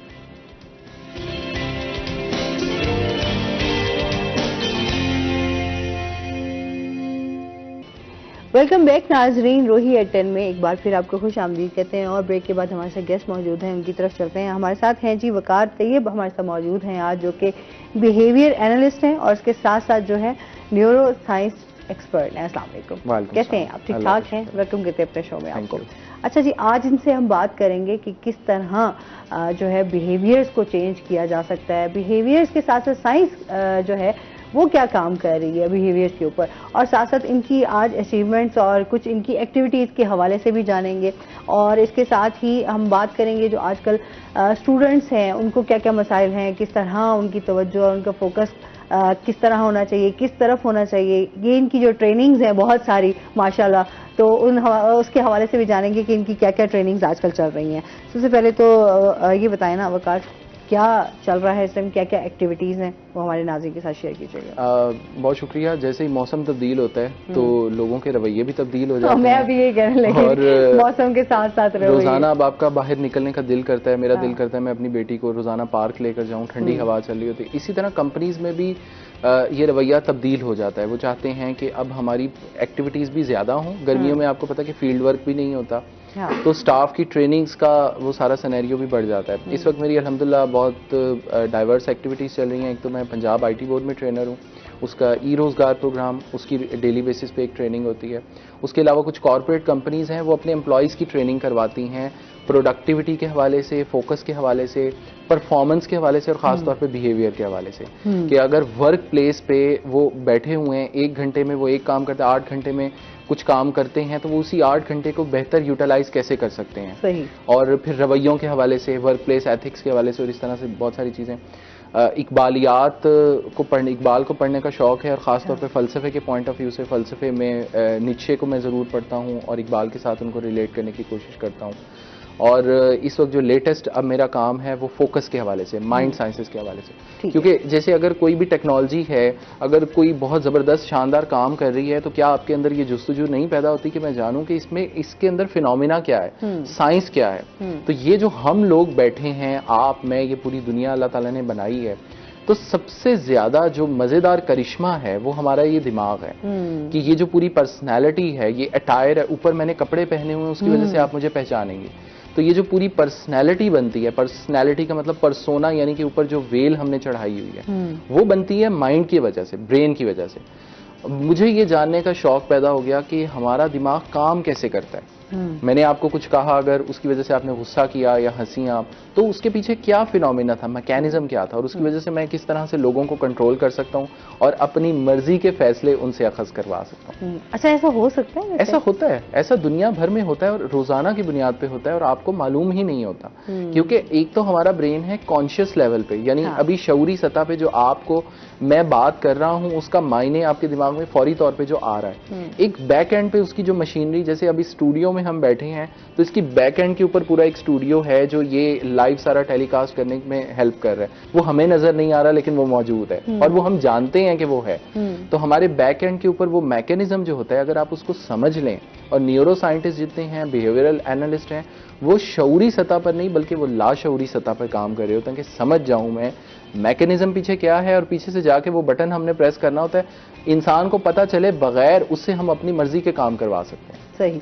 अच्छा, वैसे आप क्या देखते हैं अभी जब जैसे रवैयों की हम बात कर रहे हैं कि रवैये भी तो हमारे दिन ब दिन अब चेंज हो रहे हैं ना, क्योंकि जिस तरह हमारी मुल्क की भी जो सूरत हाल चल रही है उस लिहाज से भी हर तरह से अब लोगों के, आपके इवन घर में भी आपके बिहेवियर चेंज होते हैं। इसके बारे में आपकी क्या राय है? देखें, इसको बहुत आसान एग्जाम्पल से समझते हैं। मिसाल के तौर पे ये गिलास है, ये गिलास अभी खाली है, इस गिलास में अब हम पानी डालें, चाय डालें या कोल्ड ड्रिंक डालें, उसका सबसे पहले तो वैसा रंग होगा। अब इसमें पानी है, अब पानी में आप अगर लाल शरबत डाल दें, हरा शरबत डाल दें, उस तरह का रंग हो जाएगा और उस तरह का ही टेस्ट होगा। इंसान भी बिल्कुल ऐसे ही है कि इंसानी रवैयों पे बैरूनी मुहरकात असरअंदाज हो रहे होते हैं, बैरूनी अवामिल। यानी सबसे पहले तो जब वो उठता है और वो आंख खोलता है सुबह, तो वो इर्द गिर्द अपने क्या देखता है और पहला ख्याल उसके जहन में क्या आता है? क्या वो खुशी का ख्याल होता है या वो होता है कि अब फिर से ये पूरा दिन काटना पड़ेगा? उसके बाद वो फैमिली देखता है, फैमिली के लोग उसको किस तरह ट्रीट करते हैं, फिर वो बाहर जाता है कमाने के लिए, या अगर औरत है तो वो बच्चों को संभाल रही हैं या वो भी कमा रही हैं, तो वो सब लोग उसको किस तरह ट्रीट कर रहे हैं, क्या कह रहे हैं, मुआशरे का रवैया उसके साथ क्या है। अच्छा, वो अपनी तरफ से सही है, मिसाल के तौर पे मैं रोड पे गाड़ी चला रहा हूं, मैं अपनी तरफ से सही जा रहा हूं, सामने से कोई गलत बंदा आ रहा है। हमारा फितरी रवैया ये है कि हम चाहते हैं कि हमें इंसाफ मिले, हम फितरत के रास्ते पर रहना चाहते हैं, लेकिन अब अगर हमें इंसाफ नहीं मिलता, उसकी वजह से मेरे अंदर किस किस्म का रवैया पैदा होगा? तशद्दुद पसंदाना रवैया पैदा होगा। या मैं किसी के पास, मेरे पास छोटी गाड़ी है, मैं किसी के पास बड़ी गाड़ी देखूंगा, मेरे अंदर फिर भी तशद्दुद पसंदाना रवैया। दो किस्म के बेसिकली पैदा होते हैं, एक इंस्पिरेशन होती है कि मुझे भी ये गाड़ी चाहिए, दूसरा होता है कि मेरे पास ये गाड़ी क्यों नहीं है, तशद्दुद पसंदाना रवैया पैदा होता है। तो जितने आपके अंदर जो कुछ आप जिस किस्म का रवैया एग्जिबिट कर रहे हैं, आपको ये देखना है कि इससे बिल्कुल पहले क्या हुआ था। उसकी वजह से आपको पता चलेगा कि कौन सा अमल आपके रवैये पे असर अंदाज हो रहा है। लाइक पेट खराब हो गया तो डॉक्टर सबसे पहले पूछता है ना, रात को क्या खाया था। बिल्कुल ऐसे ही है। अच्छा, ये वाकई है ना कि हमारे यहाँ जिस तरह एक तो आपके घर से जो मामला चल रहे हो, फिर आपके जो माशरे के साथ जहाँ आप काम कर रहे हो, अब हर जगह जो है वो आपके डिफरेंट आपको लोग मिलेंगे और डिफरेंट उनकी तरफ से आपको बिहेवियर मिलेंगे जो कि हमारे ऊपर बहुत बहुत जल्दी असरअंदाज होते हैं। अच्छा, आपके इसमें से इनको किस तरह अपने रवैयों को बेहतर किया जा सकता है, अपनी चीजों को बेहतर किया जा सकता है? मतलब आप क्या ट्रेनिंग्स देते हैं? सबसे पहले तो देखें, इल्म का नाम जानना नहीं है, इल्म का नाम है बनना। जानते हम इसलिए हैं ताकि हम उस तरह ट्रांसफॉर्म हो सके, उस चीज में बन सके। ठीक है, फॉर एग्जांपल अगर कैमरामैन को ट्रेनिंग दी जा रही है, पहले उसको इन्फॉर्मेशन दी जा रही है, लेकिन फिर उसको चलाना वो सिखाया जा रहा है, और इसलिए ताकि वो उसको बेहतर ऑपरेट कर सके। सबसे पहले तो आप जानें, अपने आप को जानें कि आप पे कौन सा रवैया किस तरह से असरअंदाज हो रहा है, कौन सा अमल किस तरह से असरअंदाज हो रहा है। फॉर एग्जांपल यही मैंने मिसाल दी, दुनिया भर में जितने लोग हैं टीवी जरूर देखते हैं, मोबाइल फोन जरूर देखते हैं, या अपने इर्द गिर्द लोगों को जरूर देखते हैं। उन सब पर लाजमी तौर पे ये अमल असरअंदाज होता है कि जब वो अपने से ऊपर के लोगों को देखते हैं। जब एक गांव में शख्स खड़ा है, उसके पास टीवी या फॉर एग्जांपल मोबाइल फोन नहीं है, वो सड़क से जाती हुई गाड़ी भी देखता है, या तो वो शऊरी सतह पे या लाशऊरी सतह पे वो सोचता जरूर है कि ये मेरे पास क्यों नहीं है और ये मेरे पास किस वजह से नहीं है, फिर या वो अपने आप को ब्लेम करता है या सिस्टम को ब्लेम करता है और उसकी वजह से उसके रवैयों में तब्दील। तो पहले तो अपने आप को बैठ के देखें। दूसरा, अपना जो माहौल है वो बहुत ज्यादा असरअंदाज होता है। बार बार क्यों कहा जाता है man is known by the company he keeps, और इकबाल ने इसके ऊपर कहा था कि वो फरेब खुर्दा शाही के पलाहो कर्ग सोवे, उसे क्या खबर के क्या है राहु रस्म शाहबाजी। मतलब वो शाहीन का बच्चा जो कर्गसों में पला, उसको तो यही लगेगा ना कि जमीन पे नीचे मुंह करके और मरदार खाते हैं, उसको क्या खबर के क्या है राहु रस्म शाहबाजी। तो हम बहैसियत कौम, बहैसियत मुआशरा, हम जिस तरह के लोग बन गए हैं ना, अब हमें मुआशरे को तब्दील करने की ज़रूरत है, अपनी सोसाइटी को एज ए होल तब्दील करने की ज़रूरत है, क्योंकि उसका असर बराह रास्त मुझ पे ज़रूर पड़ता है। मैं अपने आप को जितना मर्जी एक्सपर्ट कहूँ, फिलोसफर कहूँ, मुझ पे 2 सेकंड के लिए, 10 सेकंड के लिए वो असर जरूर पड़ेगा। बिल्कुल ऐसे। फिर बाद में मैं उसको आर्टिफिशियली, उसको यानी बाय फोर्स कंट्रोल करने की कोशिश करूंगा। तो अगर वो नेचुरल मुझे मिल जाए रवैया, तो सोचें कि हम कहाँ पहुंच जाएंगे। अच्छा, अब जिस तरह जिद्दत आती जा रही है, टेक्नोलॉजी बहुत एडवांस होती जा रही है, अब AI को देख लें। अभी मैंने कल देख रही थी कि अब उन लोगों ने रिपोर्ट जो है वो बना लिए हैं और उन्होंने मैदान में भी ले आए हैं। तो उससे आगे की अब बातें हैं। हाँ, मतलब आप देखें ना, मतलब चीजें किस तरह चेंज हो रही हैं वक्त के साथ साथ, और आने वाला टाइम जो है वो किस तरह का होगा। अच्छा, उस हिसाब से आपके बिहेवियर्स, आपके इधर आपकी तमाम चीजें जो साइंस है वो किस तरह काम करी है, इसके बारे से आप क्या कहेंगे? इसमें ना देखें, रोबोटिक्स कहते हैं, लफ्ज जो रोबोट है बेसिकली वो एक नॉवेलिस्ट ने दिया था, वो किसी टेक्नोलॉजिस्ट ने नहीं दिया था। रोबोट का मतलब होता है फोर्स्ड लेबर। फोर्स्ड लेबर यानी कि जिससे आप जबरदस्ती कोई काम करवा रहे हैं और वो हू बहू वही इंस्ट्रक्शंस को एग्जीक्यूट कर रहे हो। रोबोट देख लें, वही होता है ना, हम उसमें जो कमांड देते हैं वो वही काम कर रहा होता है। अब रोबोट्स हैं या ऑटोमेशन है, वो ये करता है कि आपके रवैयों को वो परखते हैं, वो वहां पे रवैयों का सेट होता है कि आपका भी। फॉर एग्जांपल एक कॉमन सी मिसाल दूंगा, इस वक्त कंप्यूटर के ऊपर आपने कभी देखा होगा किसी वेबसाइट पे लिखा हुआ आता है I am not a robot, आपने सिर्फ उसको क्लिक करना होता है। ऐसा होता है कुछ वेबसाइट्स पे होता है। अब सोचने की बात है कि सिर्फ वो क्लिक जो है वो तो रोबोट भी कर सकता है, ठीक है, लेकिन वो पीछे चेक क्या किया जा रहा होता है? चेक ये किया जा रहा है आपका रवैया। अगर इंसान है तो वो जब कर्सर लेकर आएगा वो इधर उधर से घूम फिरा के लेके आएगा। जो रोबोट है वो एक सीधी लाइन में लाएगा। सीधी लाइन में यहाँ जाना। उसके पीछे जो गूगल का एल्गोरिथम है वो फौरन से डिटेक्ट करेगा कि ये बंदा रोबोट है। तो AI जो है एक तो हमारी जिंदगियों के अंदर वो ऑलरेडी आ चुकी है। अब हम ये इनकार नहीं कर सकते कि आएगी या नहीं आएगी, बस हमें शऊर नहीं है। क्योंकि आप ये देखें कि इस वक्त हम कितनी किस्म की डिवाइसेस से कनेक्टेड हैं और उनकी वजह से हमारे रवैयों के ऊपर क्या असर पड़ता है। फॉर एग्जांपल यहीं पे अभी आप बैठे बैठे कोई लफ्ज बोलें, लाइक आप कहें कि शॉपिंग बैग, मुझे कोई रेड कलर का बैग खरीदना है, अगले 5 मिनट के अंदर आपकी फेसबुक पे, इंस्टा पे उससे रिलेटेड आपके सामने ऐड तमाम चीजें आ जाती हैं। अच्छा, अब यही है, आप जो सोच रहे हैं तो आप जब भी मोबाइल ऑन करेंगे तो आपको उससे रिलेटेड बहुत सारी चीजें आपकी जो है वो सामने आ जाएंगी। बिल्कुल। अब यहाँ पे हमारे करने का काम क्या है? इकबाल ने इस बारे में फरमाया था, एक रुबाई है उनकी, वो कहते हैं ढूंढने वाला सितारों की गुजरगाहों का अपने अफकार की दुनिया में सफर कर ना सका, जिसने सूरज की शुआओं को गिरफ्तार किया जिंदगी की शबे तारीख सहर कर ना सका। ये उन्होंने बेसिकली एक टेक्नोलॉजी पे ढूंढने वाला सितारों की गुजरगाहों का मतलब जो लेटेस्ट आप टेक्नोलॉजी को डिस्कवर करें, अपने अफकार की दुनिया में सफर कर ना सका, कि वो बाहर सितारों की तो खोज में निकल रहे, अपने अंदर वो झांक ही नहीं रहा। और जिसने सूरज की शुआओं को गिरफ्तार किया, 1906 में ये उन्होंने लिखा था, जब आइंस्टाइन ने अभी सिर्फ 1 साल पहले 1905 में फोटो इलेक्ट्रिक इफेक्ट जो थ्योरी दी थी, जिसकी बाद में जाके 70 साल बाद ये हमारे सोलर पैनल की बुनियाद बनी थी। तो लोग तो आपके वो हैं, उनको पढ़ें, देखें उन्होंने कहा क्या है, और वो बार बार आपको यही पैगाम दे रहे हैं कि देखो, अपने अंदर झांक के देखो, जिंदगी की शबे तारीख सहर कर ना सका। अच्छा, मजीद भी आपसे जानते हैं। नाज़रीन, चलते हैं अपने सेगमेंट की तरफ। आज के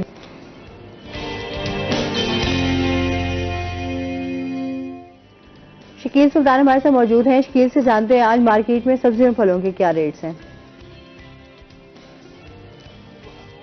जी, अगर बात की जाए मुल्तान शहर के आज के ताज़ा भाव की, तो दीगर मार्केट्स की तरह सब्जी फलों की मार्केट और इसके साथ चिकन की मार्केट है, इसके साथ दीगर अंडे की कीमतें भी हैं, सारी इस वक्त जो हैं उसमें तेज़ी देखी जा रही है।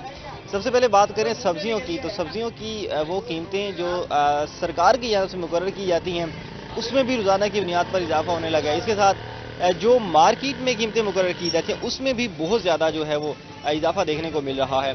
बात करें अदरक की, अदरक सरकारी कीमत में 1170 रुपये फी किलो तक पहुंच गई है। रोज़ाना की बुनियाद पर इसमें 20 रुपये का इजाफा किया गया है। उसके बाद इसकी मार्केट की कीमत जो है वो 1400 रुपये फी किलो तक पहुंच गई है। इससे 2 दिन कबल अदरक जो है वो 1600 तक भी फरोख्त हुई है। अदरक चूँकि थाईलैंड से मंगवाई जाती है और बहुत ज़्यादा नायाब है मार्केट में। लहसुन की बात की जाए, चाइना लहसुन मार्केट में 600 रुपये फी किलो फरोख्त हो रहा है, जबकि इसकी सरकारी कीमत की बात की जाए तो सरकारी कीमत इसकी 460 है। इसके साथ बात करें अगर मटर की, मटर 240 से 320, इसके साथ टिंडा 240 और अरबी जो है वो 160, और इसके साथ बात की जाए गाजर की 160, हरी मिर्च दोबारा 160 रुपये फी किलो फरोख्त होने लगी है। इसकी सरकारी कीमत 152 हो गई है। तो सरकारी कीमत और मार्केट की कीमत जब बढ़ती है तो दोनों तरफ से भी इस तरफ से अंदाज़ा लगाया जा सकता है कि वो सब्ज़ी जो है वो शॉर्ट होने लगी है, वो फल जो है वो शॉर्ट होने लगे हैं, जिसकी वजह से उसकी कीमत में इजाफा देखने को मिलता है। इसके साथ टमाटर 120 में, प्याज जो है वो क्वालिटी के हिसाब से 120 तक भी फ़रोख्त हो रहा है, जबकि आम मार्केट में 80 से 100 रुपये फी किलो के हिसाब से भी फ़रोख्त हो रहा है। प्याज की सरकारी कीमत 92 हो गई है, आलू की सरकारी कीमत 84 हो गई है, और इसके साथ हरी मिर्च की सरकारी कीमत 152 हो गई है। उसके साथ टमाटर की सरकारी कीमत 86 हो गई है। तो मार्केट और सरकारी दोनों तरफ जो है कीमतों में इजाफा देखने को मिल रहा है। अगर थोड़ा फलों की तरफ जाएं तो फलों में अंगूर क्वालिटी और अक़साम के हवाले से 400 से 600, अनार अपनी क्वालिटी और अक़साम के हवाले से 200 से 600, सेब अपनी क्वालिटी और अक़साम के हवाले से 160 से 350 रुपये फी किलो तक फ़रोख्त हो रहा है। इसके साथ केले 160 रुपये फी दर्जन कम से कम 80 और 60 में भी दस्तयाब है। इसके साथ पपीता जो है वो 240, जापानी फल कम से कम 160, ज़्यादा से ज़्यादा 320 रुपये फी किलो में फ़रोख्त हो रहा है। सब्जियों की कीमतें जो हैं वो हर सब्ज़ी की कीमत जो है वो फिक्स होती है, जबकि फलों में एक क्वालिटी का फ़र्क आ जाता है, उसके साथ मुख्तलिफ अक़साम आ जाती हैं, तो उसकी वजह से फलों की कीमतें जो हैं वो मुख्तलिफ होती है। तो महंगाई की जो लहर है वो भी बरकरार है, बल्कि लहर ज़्यादा शिद्दत अख्तियार कर रही है।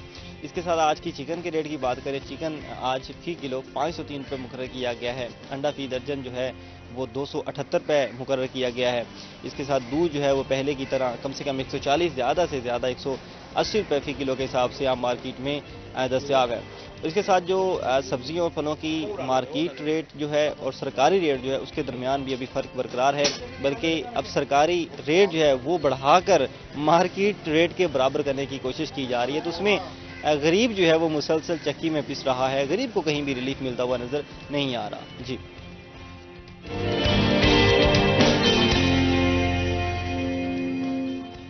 बहुत शुक्रिया शकील सुल्तान आपका। अच्छा जी, इसके साथ साथ हम जिस तरह साइंस की बात करेंगे, साइंसेस किस तरह काम कर रही हैं इंसानी रवैयों पर, और इसके साथ साथ जिस तरह आपने अभी डिग्री जो ली है, अच्छा आप क्या समझते हैं कि जो स्टूडेंट्स हो गए, जो लोग अपना फोकस सही नहीं कर पाते, मतलब बहुत सारे ऐसे काम हैं जिन पे उनकी सही तरीके से तवज्जो नहीं होती, समटाइम आपके बहुत सारे ऐसे ख्यालात भी ऐसे होते हैं कि आप हमारा दिमाग बहुत ज्यादा उलझा हुआ होता है बहुत सारी चीजों में, उसके हवाले से आप क्या कहेंगे? देखिए, फोकस दो किस्म का है। एक टास्क बेस्ड फोकस्ड है, यानी कि आप कहें कि यहाँ पे आपने 6 घंटे की ई ट्रांसमिशन जो है उसको कंप्लीट करना है, तो उस हवाले से बार बार आपका फोकस इंटरप्ट हो जाता है, तो वो एक लंबा काम है। एक है मोमेंट्री फोकस, कि स्टडी करने की मैं कोशिश कर रहा हूँ, कोई किताब खोली है और मुझे वो लफ्ज मेरी नजरों से गायब हो रहे हैं, मुझे कोई मूवी का सीन याद आ रहा है, या नमाज में जिस तरह हम वो 5 मिनट की नमाज हम तवज्जो के साथ नहीं पढ़ पाते। ये दो किस्म के फोकस हैं। मैं इस वक्त सिर्फ लम्हाती फोकस की बात करता हूँ, कि उसको हम डायरेक्टेड फोकस भी कहते हैं।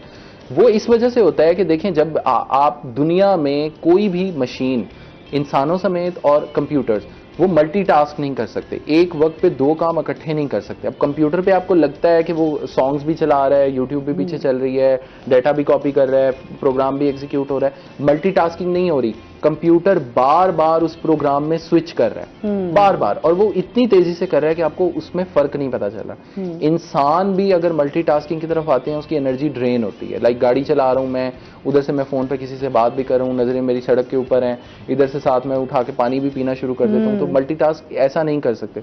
उसकी वजह से क्या होता है कि आपका ब्रेन जो है उसमें ड्रेनेज आने लग जाती है, उसकी जो एनर्जी है वो ड्रेन होना शुरू हो जाती है, और आपका ब्रेन जो है वो किसी एक लम्हे पे फोकस कर ही नहीं पाता कि आप कोई चीज पढ़ सकें। इसका आसान सा हल है, कुछ प्रैक्टिसेस हैं छोटी छोटी। फॉर एग्जांपल इसी वक्त मैं ऑडियंस को अपने कहूंगा कि कोई किताब उठाएं, पढ़ने की कोशिश, या नमाज में अगली दफा देख लीजिएगा। नमाज अगर आप फोकस कर रहे हैं कि मैं किसी तरह किरत के ऊपर फोकस कर सकूं तो नहीं कर पाते। अगली दफा आपने ये करना है कि जोर से सांस लेनी है आपने, और सांस अंदर ही रोक लेनी है। अब जितनी देर अंदर रोकी हुई है आपने गौर करना है कि आपके जहन में उस वक्त कोई और ख्याल आ रहा है। कोई ख्याल नहीं आएगा। आप ब्रेन को इस तरह की, मेरे पास 200 प्रैक्टिसेस हैं, सही, वो इस तरह की हम छोटी छोटी प्रैक्टिसेस करवा के तकरीबन 6 महीने से 1 साल का अरसा उसके अंदर मतलब मास्टर हो जाते हैं आप फोकस के, कि आप सिर्फ अपने ब्रेन का वो एक स्विच ऑन करते हैं और जिस लम्हे में आप फोकस करना चाह रहे हैं वो आप फोकस कर सकते हैं। अच्छा, आप जितनी ट्रेनिंग दे रहे होते हैं, आप लोगों के हवाले से भी बताइएगा ना, उनकी क्या राय होती है, वो किस तरह से इस ट्रेनिंग्स को ले रहे होते हैं, क्या उनकी वाकई इस हवाले से तवज्जो होती है? नहीं, सबसे पहले स्टार्ट में तो तवज्जो नहीं होती, आपको ध्यान लगाना पड़ता है। अब अगर यहाँ पे मेरे सामने 100 लोग मौजूद हों तो मैं उनका फौरी तौर पे पहले तो उनको अदराक करवाऊंगा ना कि क्या चीज खराब है। गाड़ी मैकेनिक के पास आप लेके जाते हैं तो पहले वो टेस्ट ड्राइव करता है ना कि इसमें क्या क्या आवाजें आ रही हैं, उसके बाद खोलते हैं हम। तो पहले तो लोगों को अदराक करवाते हैं। टोटल 10 मिनट में अदराक हो जाएगा आप लोगों को कि आपके अंदर क्या क्या मसले हैं। कुछ लोगों को 10 मिनट में हो जाता है, कुछ लोगों को 1 घंटा लग जाता है, लेकिन अदराक हो जाता है सबको कि हाँ। और सबसे पहले यही शऊरी सतह पे कि आपको शऊर हो गया कि अब मेरे अंदर ये मसले हैं, फिर हम इलाज की तरफ जाएंगे। सही। फिर इलाज सबका मुख्तलिफ है। अच्छा, वैसे लोगों की क्या देखते हैं, क्या क्या मसाइल होते हैं, लोग आपसे डिस्कस तो करते होंगे, जाहिर सी बात है। सबसे बड़ा मसला तो पैसों का ही है। हाँ, और पैसों की वजह से हम किसी काम पे फोकस कर ही नहीं पाते। फैज साहब ने बड़ा खूबसूरत शेर कहा था, दुनिया ने तेरी याद से बेगाना कर दिया, तुझसे भी दिल फरेब है गम रोजगार के। ये बात सही है। हाँ। कि अगर खाली जेब है, मैं आज निकला हूँ और मैंने आज बिल भरने हैं, आज का एक्सपेंस है मेरा 50,000 रुपए और मेरी जेब में 1 रुपया नहीं है, तो मैं ये सारी बातें मैं भी भूल जाऊंगा। मैं कहूंगा सबसे पहले मेरा ये तवज्जो होनी चाहिए कि मैं पैसे कहाँ से कमाऊं। ये सबसे बड़ा मसला है आज का। और हमारा जैसे पेट्रोल अब इस वक्त 325 रुपए और वो 5-7 रुपए कम करके वो एक तसल्ली देने वाली जैसे बच्चे को आप लॉलीपॉप पकड़ा देते हैं तो बच्चा लॉलीपॉप चूसते हुए वो उस वक्त तो खुश होता है, लेकिन उसका पेट नहीं भरता। ऐसे ही है। पेट भरने के लिए उसको कोई ठोस ग़िज़ा चाहिए। तो ये सबसे बड़ा मसला तो यही है। दूसरे नंबर पे मसला जो हमारे लोगों का है वो है कि तख्लीकी नहीं है अब इस वक्त।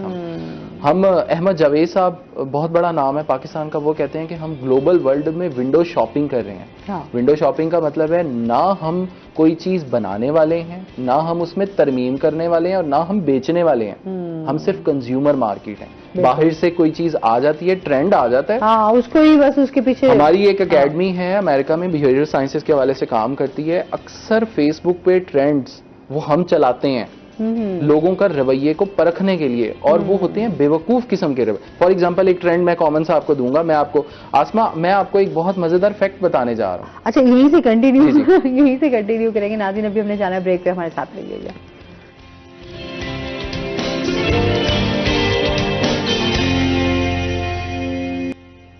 वेलकम बैक नाजरीन। हम बात कर रहे थे जी रवैयों के हवाले से और साइंसेस के हवाले से और लोगों के मसाइलों पे। हाँ, मैं लोगों का आपको एक जनरल पैटर्न बताता हूँ। मैं आपको एक बहुत मजेदार फैक्ट बताने लगा हूँ।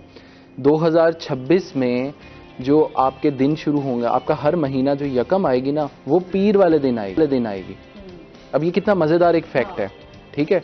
आप इस बात को कबूल एज इट इज करके शेयर करना शुरू कर देते हैं धड़ाधड़। हाँ, थोड़ा सा मैथमेटिकली अगर आप सोचें कि महीने में तो या 30 दिन या 31 दिन होते हैं और हफ्ते में 7 दिन होते हैं, हर यकम पीर वाले दिन से कैसे शुरू हो सकती है? हाँ, ये सवाल क्वेश्चन सोचें कि हर कभी भी आपका महीना जो है वो पीर वाले दिन से शुरू नहीं हो सकता। इस तरह के अब ये ट्रेंड हमने एक बार शुरू किया, लोगों ने उसको धड़ाधड़ मिलियंस में शेयर किया। अब जो शेयर कर रहे हैं उसे हमें ये पता चल रहा है कि वो सोचने वाले नहीं है। क्योंकि ये अगर आप 1 सेकंड के लिए सोचेंगे तो आपको पता है हर महीना पीर वाले दिन एक ही दिन से कैसे शुरू हो सकता है। अच्छा, वही आपकी बात कि अगर किसी ने एक स्टेटस लगाया है किसी भी चीज का, तो हम उसी को ही स्क्रीनशॉट लेंगे बगैर उसके रिसर्च तहकीक के उसको शेयर हाँ। करना शुरू कर देते हैं। इकबाल ने इस पे कहा था, आती है दमे सुबह सदा अर्शे बरी से, किस तरह खोया गया तेरा जौहरे अदराक, अदराक यानी सोचने की सलाहियत, क्यों हो गया कुंद तेरा निश्तरे तहकीक, अब तू तहकीक करता नहीं, बस दूसरों को फॉलो किया, जब भेड़ चाल चल रहे हैं हम, क्यों तुझसे होते नहीं सितारों के जिगर चाक, सितारों के आज देखें अब दूसरी कौमें हैं वो पहुंच गए हैं, वो वहां तक पहुंच गई हैं, और सितारों के जिगर, जिगर से मुराद ये मतलब आपने कभी मूवी में देखा हो अगर कोई किसी को खंजर लगता है या गोली लगती है किसी हीरो को, तो हमेशा उसकी या किडनी या पेट या उस तरह, कभी आपने ये नहीं सुना होगा इसके जिगर में लग गई है, क्योंकि जिगर अंदर एक बड़ा छुपा हुआ ऑर्गन है। तो वो कह रहे हैं तुझसे यानी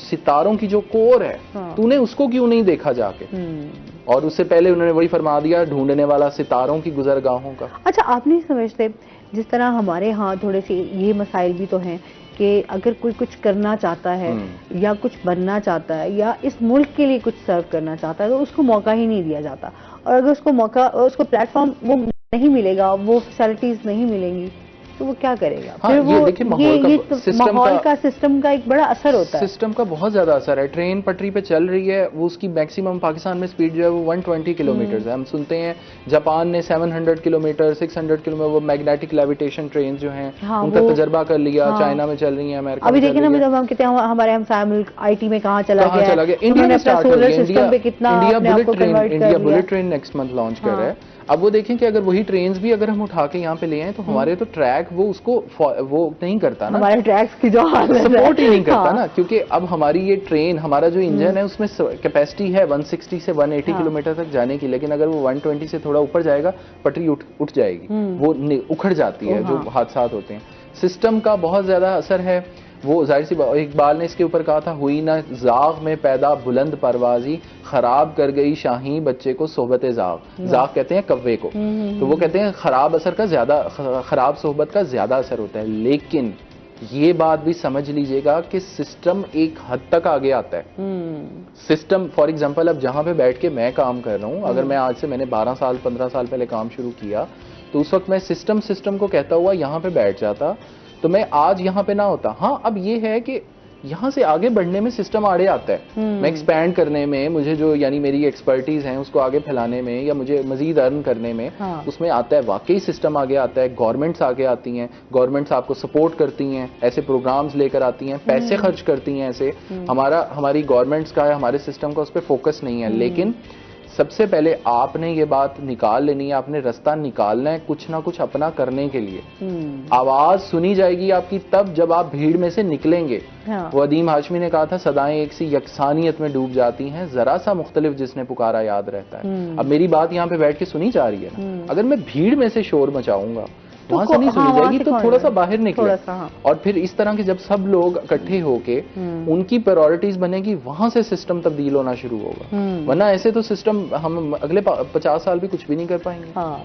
अच्छा, फिर इसके साथ साथ हमारी प्रायोरिटीज भी जो है ना, अगर सिस्टम की बात करेंगे, हमने अपनी प्रायोरिटीज भी तो बहुत डिफरेंट किस्म की रखी हुई है ना, तो उस हवाले से फिर हम उसी पे ही ज्यादा फोकस कर रहे होते हैं। जो हमारी, हमने एक दिमाग में एक चीज सोची हुई थी, ये हमारी फर्स्ट प्रायोरिटी है, तो बस इसी पे ही काम करना है। एग्जैक्टली आप देखें कि इस वक्त सबसे पहली जो मैं बात करूं पेरेंट्स के लिए सबसे पहला जो फोकस होता है, प्रायोरिटी होती है, मेरे बच्चे के पास एक अच्छी डिग्री हो। हाँ, अच्छे मार्क्स हो, ठीक है, अच्छे मार्क्स हो। बैनर लगे होते हैं 1000 1100 में, अब तो लगे ही होते हैं ना, 1100 में से 1090 नंबर, 1098 वाला वो होता है। ठीक है, उसमें ये भी बात आप समझ लीजिएगा कि अगर आपके बच्चे ने पढ़ने के अलावा कुछ नहीं किया तो जिंदगी में जब वो बाहर निकलेगा, जब वो फील्ड में निकलेगा, तो उसको जो धक्के खाने हैं, क्या वो उसके लिए तैयार है? हाँ, यही उसकी वजह से फिर वो फाइनेंशियली फेल हो जाते हैं। दूसरे नंबर पे हमारा सोशल मीडिया, खास तौर पे हमारे बहुत सारे इन्फ्लुएंसर्स, इसमें बहुत ज्यादा नेगेटिविटी, अच्छा हाँ जी, पॉजिटिव उसके बहुत ज्यादा बहुत सारे हैं, लेकिन हम नेगेटिविटी की तरफ ज्यादा चले गए हैं। देखिए ना, वो असल में जिस चीज को आप शो करेंगे,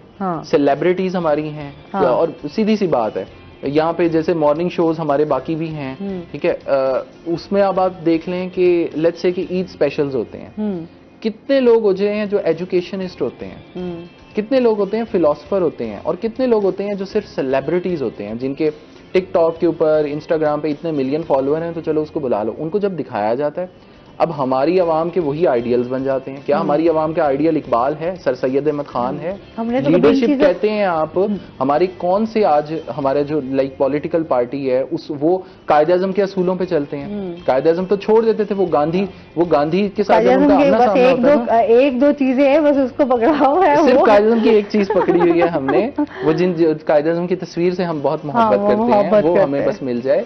तो आप ये देखें ना, जब आप आइडियल बनाते हैं तो उस तरह के लोगों के उनके नक्शे कदम पे आप चलने लग जाते हैं। हमारे नौजवानों के जो आइडियल्स हैं जो बन गए हैं, वो टिकटॉक स्टार्स बन गए हैं, वो हमारे जो कंटेंट क्रिएटर्स, और वो कंटेंट भी इस तरह का कि बस वो फजूल किस्म का, जिसकी वजह से आपको कोई फायदा नहीं हो रहा। तो उसकी वजह से हमारे नौजवानों की भी यही प्रायोरिटी बन जाती है, उनको मैसेज ये जाता है कि बस एक वीडियो बनाओ, वायरल हो जाए बस। बस उसके बाद आपका जो वो आप जैसे चीखें मारें।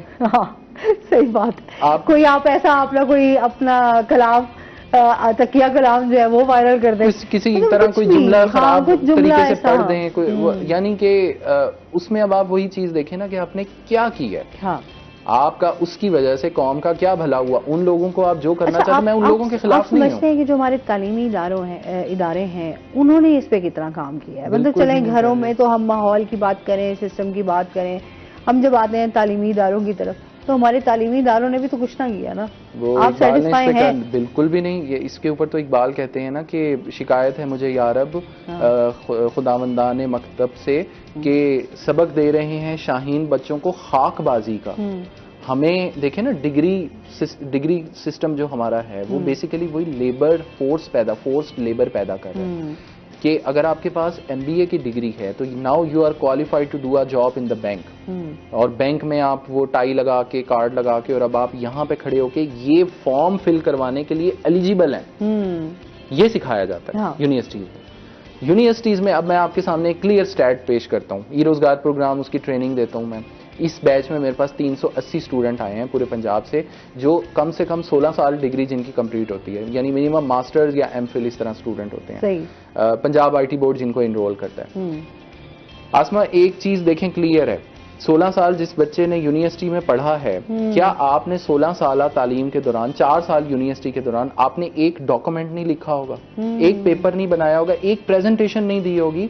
और वो बच्चे जब आकर मुझसे ये पूछेंगे सर कॉपी पेस्ट कैसे करते हैं, इसका मतलब ये कि उन्होंने आज तक गूगल तक सर्फ नहीं किया। अच्छा, कितने हम अक्सर बैठे हो तो बात होती है कि सीवी आपकी उसकी, तो मोस्टली लोगों ने बहुत अच्छे मार्क्स लेते हैं, डिग्री होती है, CV नहीं बनानी आती। मैं वही चीज आपको क्लियर करता हूँ। मैंने ना कुछ अर्सा पहले मुझे ना हर शहर में अपनी ट्रेनिंग से, मेरा एक्सपैंड हो रहा था बिजनेस अल्हम्दुलिल्लाह, तो मुझे ना हर शहर में ट्रेनिंग असिस्टेंट्स की जरूरत थी, और क्योंकि फीमेल ओरिएंटेड तो दो मैंने कहा कि ट्रेनिंग असिस्टेंट रखता हूँ फीमेल्स। मैंने पोस्ट लगाई, मैंने कहा इन शहरों में मुझे चाहिए, लाइक इस्लामाबाद, लाहौर, गुजरांवाला, फैसलाबाद, कराची, तो ना send me your resume at this email address, और सब्जेक्ट हो कि applying for training assistant from, और उसके अंदर कॉमास के अंदर ना आप लगाएंगे अपने शहर का नाम, कि मुझे पता हो कि आप लाहौर से कर रहे हैं, इस्लामाबाद से। मैं लिटरली अब यहाँ पे अगर लाइक स्क्रीन शेयर कर सकूं, स्टूडेंट्स ने डायरेक्टली मोबाइल फोन से CV अटैच करके, नो सब्जेक्ट, नो उसके अंदर कैप्शन, नो बॉडी, कुछ भी नहीं। अब मैं डाउनलोड करके बैठा हूं कि मैं देखूं कि ये बंदी किस शहर से है,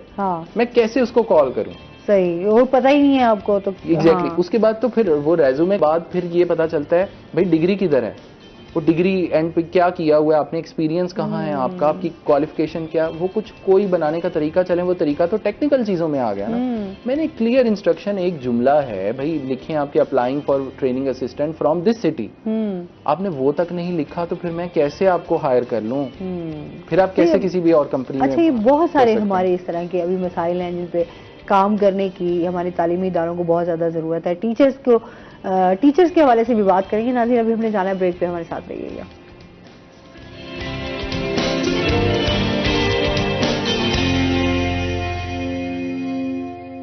वेलकम बैक नाज़रीन, रोही एट 10 में आपको एक बार फिर खुश आमदीद कहते हैं। अच्छा, बात हो रही थी हमारी कि किस तरह स्टूडेंट्स के तुम्हारे बहुत सारे मसाइल हैं। अच्छा, टीचर्स की भी बहुत सारे अब मसाइल हैं, उनके बारे में आपकी क्या राय है? आज के स्टूडेंट कल के टीचर, कहीं और जॉब नहीं मिली तो वो टीचर बन गए। हाँ। तो वही जो ट्रेनिंग आज हम स्टूडेंट्स को दे रहे हैं, उन्होंने आगे वही ट्रांसफॉर्म करनी है, क्योंकि टीचर्स की भी तो ट्रेनिंग नहीं हुई ना। और अच्छा, टीचर्स कुछ लोग तो ये था ना, बाय चांस आते हैं, बाय चॉइस नहीं आते। टीचर्स भी आजकल हर उनको जगह ये पे था कि ऐसे ही अच्छा कुछ होता है। और आपको नहीं मिल रहा तो आप बस टीचर बन जाए। वो देखें, सर्कल तो चलाना है ना, और जाहिर सी बात है वहाँ पे फिर हमारी इंस्टीट्यूट्स भी हैं। अगर सबसे पहले तो वो ये कि वो इतनी हाई फाई एक तो सैलरी ऑफर नहीं करते, और अगर नहीं करते तो उसकी वजह से उनको वही लोग मिलेंगे जो इस सैलरी पे आने को तैयार हैं। नंबर 2, सबसे बड़ा देखें, हमारा तो सिस्टम की अभी हम बात करें, हमारी ट्रेनिंग हो क्या, लाइक मैं आज खराब स्टूडेंट हूं तो कल मैं खराब टीचर बनूंगा। उस तरीके से तो हाँ, दूसरा देखें, दूसरा एक चीज ये भी है, मैं सिर्फ टीचर्स को पूरा दोष नहीं देता, हर जगह पे ये नहीं होता। हाँ। टीचर्स भी सिस्टम के पाबंद हैं। टीचर्स अगर आपको कोई एक्स्ट्रा करिकुलर एक्टिविटी, कोई क्रिएटिव थिंकिंग, कोई क्रिटिकल थिंकिंग के हवाले से करवाएंगे, वो कहते हैं सिलेबस कवर नहीं होता, और सबको चाहिए कि 1100 में से 1100 नंबर आने चाहिए। हर कॉलेज इसी चीज को तो अप्रिशिएट करता है। क्या किसी कॉलेज ने ये अप्रिशिएट किया कि ये जो बच्चे निकले हैं यहाँ पे, हाँ। इन्होंने अपनी जाके जिंदगी में क्या किया, ये कहाँ पे गए हैं, क्या इनको बात करने का तरीका आता है या नहीं, इनको लोगों से बात करने की तमीज, इनको रोड्स पे। अब सबसे बड़ा एक मैं आपको, जो जितने इस वक्त कोई यूनिवर्सिटी के प्रोफेसर या वो जब सुनते हैं ना, तो वो कहते हैं नहीं नहीं डिग्री की बड़ी अहमियत है ये वो। मैं उनसे एक छोटा सा सवाल करता हूँ, निकालें गाड़ी अपनी और जाएं किसी भी रोड पे, बोसन रोड पे चले जाएं, अब्दाली रोड पे चले जाएं, क्या आप ट्रैफिक के सिस्टम से मुतमईन है? नहीं है ना। नहीं, बिल्कुल भी नहीं। तो ड्राइवर ये कौन है? हाँ। क्या ये सारे पढ़े लिखे ड्राइवर हैं हमें या लेन अनपढ़ पे नहीं हैं? पता होता। अच्छा, आपकी फास्ट लेन कौन सी है, ठीक है, आपने सेकंड लेन में। हाँ। दूसरी एक एग्जांपल ले लें। आप किसी भी पार्क में चले जाएं, आपको क्या पूरा पार्क शाम को जब आप देखेंगे, क्या वहां पे आपको केले के छिलके, माल्टे के छिलके, वो मूंगफली, हर चीज, और डस्टबिन के बाहर। हाँ। चलें ये हम कह लेते हैं लोग देहातों से, मुझे किसी ने ये भी एग्जांपल दे दी, किसी देहातों से लोग आए होते हैं। हाँ। ठीक हो गया। हाँ। आप एटीएम में चले जाएं, बड़े एटीएम में लिखे लोग रोड्स के ऊपर गाड़ियों के वजह से बाहर है। नहीं छोड़ें, आप देखें एटीएम में जाएं, हाँ। आप पैसे निकालते हैं, पर्ची लेते हैं, स्लिप वहीं लेते हैं, पे डस्टबिन पड़ा है, लेकिन उधर ही जाएंगे, ये वहीं भेजेंगे। अब वो तो पढ़े लिखे लोग हैं ना। ऐसे ही है, ऐसे ही है। तो वो कहाँ से, वो पढ़ लिख के कहाँ से आ रही हैं? डाटा है हमारे पास। मैं डाटा साइंसेस पे क्योंकि काम करता हूँ, मेरे पास तो पूरा डाटा है कि सबसे ज्यादा खराबी वो शख्स नहीं करता जो जाहिल है, सबसे ज्यादा खराबी वो करता है जिसको इल्म का जाम है, जिसको इल्म का गलत फहमी है। तो मेरे एक दोस्त हैं डॉक्टर खुर्रम इलाही, इकबालियात के वो माहिर हैं, उन्हीं से इंस्पायर होकर मैं इकबाल को पढ़ता हूँ। तो वो कहते हैं कि हमारी यूनिवर्सिटियां इल्म का वहम पैदा करती हैं। क्या आप कहते हैं कि I am masters in communication, I am masters in mess com, लेकिन बात करना ना आए। तो इकबाल ने इसके ऊपर कहा था, ना है ताकत गुफ्तार पे इंसानों को, बात करने का सलीका नहीं आता। अच्छा, ये बड़ी चीज़ें हैं कि तरबियत और आपकी नॉलेज, आपकी तमाम चीज़ें ये हमें मुआशरे से भी सीखने को मिलती हैं, हमें इदारों से भी, तालीमी इदारों से भी सीखने को, हमें घर के माहौल से भी सीखना पड़ता है। बात आ रही है सीखना कैसे है। अच्छा, जिस तरह अभी आप ई रोजगार स्कीम के हवाले से भी बात कर रहे थे कि हमारी टेक्नोलॉजी स्किल्स के हवाले से, जिस तरह अभी हम एजुकेशन पे बात कर रहे हैं कि स्किल्स पे आज तक उस तरह तवज्जो नहीं दी गई, करियर काउंसलिंग पे हवाले से कभी उस पर तवज्जो नहीं दी गई, इसके बारे में आप क्या कहेंगे? किस तरह इनकी ट्रेनिंग किस तरह दी जा सकती है? हम दुनिया से कहा जाता है कि 20 साल नहीं, मैं कहता हूँ हम 50 साल पीछे चल रहे हैं, क्योंकि जो ग्रोथ हो रही है वो ग्रेजुअल नहीं एक्सपोनेंशियल होती है। अब दुनिया में इस वक्त जो टेक्नोलॉजी आ चुकी है वो हम 10 साल 20 साल बाद जाके उसको अडॉप्ट करेंगे, और वही चीज़ कंज्यूमर मार्केट है। हमें लगता है कि अगर हमने जूम का अकाउंट परचेज कर लिया है, या हमारे पास यहाँ पे 4G आ गया है, या मोबाइल फोन एंड्रॉइड हमने ले आए हैं, तो क्या हमने टेक्नोलॉजी में तरक्की कर ली? आप ये पूछें कि हम क्या बना रहे हैं, क्या पाकिस्तान में सुई भी एक बन रही है? कुछ नहीं बना रहे हैं। दूसरे नंबर पे टेक्नोलॉजी को प्रमोट करने का तरीका यही होता है, स्किल्स को प्रमोट करने का तरीका होता है कि उन लोगों को, जो लोग इसमें काम कर रहे हैं, उनको एज ए हीरो पेश किया जाए। अब सबसे बड़ा इसमें मैं जो इस वक्त कहूंगा ना, गवर्नमेंट से ज्यादा मीडिया का किरदार है कि मीडिया में आप ये देखें कि कितने लोग ऐसे हैं जिनको, जो एजुकेशनिस्ट या स्किल वाइज जो लोगों को पैसे कमाना या उनको कोई हुनर दे रहे हैं, उन लोगों को मीडिया पे एज ए हीरो पेश किया जाता है। मॉर्निंग शो इस वक्त भी पाकिस्तान में जितने जो 50 चैनल्स हैं, उसके मॉर्निंग शोज में जितने गेस्ट बैठे होंगे वो आप उठा के देख लें, उनकी प्रोफाइल देख लें। ठीक है, नंबर 1। नंबर 2, हमारे नौजवानों का, मैंने वही कहा ना, शॉर्टकट, फौरी तौर पे शॉर्टकट। उनको चाहिए फौरन पैसे, फौरन से पैसा चाहिए, फौरन से पैसे चाहिए। आप भी अभी भी देखें तो हम जिस तरह हम ई कॉमर्स के हवाले से बात करें तो सबसे पहले आपके माइंड में आता है डॉलर्स, डॉलर्स। कितने डॉलर्स मिलेंगे? अच्छा ये नहीं होगा कि अच्छा वो बहुत सारे इदारों ने इसी तरह अपना एक ये भी सिस्टम चला लिया कि अच्छा जी 6 महीने का कोर्स है, साल का कोर्स है जी, आप 1 महीने में सीख जाएंगे। अच्छा मैट्रिक के बच्चे आ रहे हैं, उन्होंने अपनी स्टडीज छोड़ दी हैं इस चक्कर में। exactly. तो आप ये देखें ना, ये चीजें भी तो हमारे जिस तरह चल रही हैं, तो ये सबसे बड़ा आपको बस ये होता है कि यार पैसा कमाना है, पैसा। केस स्टडीज पेश की जाती हैं, 18 साल के बच्चे ने 50 लाख कमा लिया, 20 साल के बच्चे ने 50, फिर वो कहते हैं उसके बाद आप उन बच्चों को एक तो कुछ कह नहीं सकते, वो कहते हैं मैंने 50 लाख कमाया, तुम कौन होते हो मुझे कुछ कहने वाले। सही बात है। कहते हैं मुझे अब क्या डिग्री की जरूरत है। डिग्री एक डिफरेंट चीज है, एजुकेशन एक डिफरेंट चीज है। यूनिवर्सिटी अगर आप जाते हैं तो degree should be your least priority. आपकी प्रायोरिटी होनी चाहिए नेटवर्किंग होनी चाहिए, सोशलाइज करना होना चाहिए, लोगों से बातचीत करना, अपने इंटरपर्सनल स्किल्स डेवलप होती हैं। और आप यही इसी वजह से देख लें कि जिन लोगों के पास जो आईटी की वजह से आज करोड़ों कमा रहे हैं, वो गाड़ियां अपनी फॉर्च्यूनर निकालेंगे लेकिन रोड पे चलने की तमीज नहीं होगी। बात करेंगे पता चलेगा यार कोई उजड़ बंदा है। इकबाल ने इस पे भी एक शेर कहा था, ये शिकायत नहीं है उनके खजाने मामूर, नहीं महफिल में जिन्हें बात भी करने का शऊर। पैसा उनके पास आ गया जिनको बात नहीं करनी आती। फिर उनकी वजह से बनता है सिस्टम। जब गवर्नमेंट के पास स्टैट्स जाते हैं, और अगेन गवर्नमेंट हमारी किसी गवर्नमेंट की कोई प्रायोरिटी तो है ही नहीं। गवर्नमेंट्स क्योंकि बनती हैं, वो बनती हैं जब, तो उसके बाद वो बनने तोड़ने में और उसके बाद अगले इलेक्शन में और इलेक्शन के अंदर दोबारा इलेक्शन जीतने में, बस ये प्रायोरिटीज हैं हमारी। क्योंकि आपने ग्रास रूट लेवल पे काम करना है, आपने 20 साल का अगला सोचना है, 50 साल का सोचना है। हम मौजूद जो नस्ल हैं बर्बाद हो चुके हैं, हमें अब ये सोचना है अगली नस्ल हमारी बर्बाद ना हो। बिल्कुल ऐसे। तो उसके लिए वो सबसे ज्यादा रोल हमारे इंस्टीट्यूट्स का है, स्कूल लेवल पे है। अगर आप बच्चों को एबीसी सिखा रहे हैं, एबीसी मेरी बेटी 2 साल की बेटी को उसने कोको मेलन से देख के सीख ली है, एबीसी सीख ली है, 1 2 3 सीख लिया, अलिफ बे सीख ली है उसने कोको मेलन से देख के। भाई आप अब आगे बात करें। आप उसको कॉलर है हमारे साथ। अस्सलाम वालेकुम जी, शिराज है हमारे साथ, क्या कहना चाहेंगे? जी अल्लाह का शुक्र है, तुम्हारी आप कैसी हैं? मैं ठीक हूँ, अल्लाह का शुक्र है। सही, आप बताएं क्या कहना चाहेंगे? माशाल्लाह देख रहे हैं मैम, प्रोग्राम का माशाल्लाह बहुत अच्छा जा रहा है। बहुत शुक्रिया। तकलीफ उतनी ही कम है, और बिल्कुल जैसे आपकी बिल्कुल टॉपिक के हवाले से हम सुन रहे हैं, शो बहुत अच्छा जा रहा है आपका, और दूरियों से बिल्कुल बहुत असरात पड़ते हैं जी, जिंदगी में फायदा भी होता है, लेकिन इंसान को वही अपना रवैया रखना चाहिए अपने दिल में, दूसरों के लिए अहमियत और मोहब्बत होनी चाहिए, जो कि आजकल बहुत कम है देखा जाए तो ना। बिल्कुल जी, ऐसे ही है, ऐसा होना नहीं चाहिए। देखिए जी मैं यही कहना चाह रहा था टॉपिक के हवाले, क्योंकि रवैयों का बहुत असरात होते हैं जिंदगी में। अगर हमारा रवैया अच्छा होगा, लोगों के साथ मोहब्बत होगी, जैसे कि हमारे दीन इस्लाम में हमारे हज़रत मोहम्मद सल्लल्लाहु अलैहि वसल्लम ने भी फरमाया हमारे नबी ने भी, कि हमें अपने रवैये और अपनी मोहब्बत को कायम रखना चाहिए, ताकि क़यामत तक अल्लाह ताला हर बंदे से खुश होते हैं ना, हमारे दिलों में। बिल्कुल ऐसे ही है। बहुत शुक्रिया जी, आपकी एक राय थी बहुत अच्छी थी, बहुत शुक्रिया कॉल करने का। अच्छा जी, टाइम हमारे, क्योंकि हम बातों में इतने मशहूर गए कि इतने टॉपिक, हर बात जो है वो बात से बात निकलती गई, टाइम भी हमारे पास अब खत्म हो चुका है। कोई मैसेज देना चाहे हमारे व्यूअर्स? मैसेज सिर्फ ये देना चाहूंगा, तकदीर पे बैठ के रोए ना, ठीक है। तकदीर पे बैठ के रोने का तो ये जो फलसफा है ये भी इबलीस ने दिया है। इकबाल ने इबलीस के ऊपर बहुत सारी नज़में लिखी हैं, और जैसे उन्होंने सबसे बड़ी नज़म जो लिखी है मस्जिद कुर्तबा के बाद, जो मैं सबसे बड़ी नज़म समझता हूँ वो इबलीस की मजलिस शूरा है। उसके 2 अशार हैं, वो ये कि अनासिर का पुराना खेल ये दुनियाए दूं, साकनाने अर्श आज़म की तमन्नाओं का खूं, इसकी बर्बादी पे आमादा है आज वो कारसाज जिसने नाम रखा था इसका जहां काफनू। और तकदीर के हवाले से कहता है कि मैंने नादारों को सिखलाया तकदीर का सबक, मैंने मुनिम को दिया सरमायादारी का जुनून। और एक और नज़्म इबलीस और यज़दा, उसमें इबलीस कहता है कि तेरी मशीयत में ना था मेरा सजूद, कि वो जो मैंने सजदा नहीं किया था वो असल में मेरी तकदीर में था ही नहीं। तो फिर उसके ऊपर अल्लाह ताला की तरफ से यानी ये जवाब आता है कि दे रहा है अपनी आज़ादी को मजबूरी का नाम, जालिम अपने शोलाए सोजा को खुद कहता है दूध, कि ये जो आग है ये तो जलाने वाली है, और ये कह रहा है कि ये तो धुआं है। तो वो जो आपके अंदर आग है, आप, मैं अपने तमाम सुनने वालों को यही कहूंगा कि मसाइल हैं, और उसका अदराक शायद मुझसे बेहतर कोई किसी को ना हो, क्योंकि मैं गवर्नमेंट प्रोग्राम्स के साथ ऑलरेडी कनेक्टेड हूँ।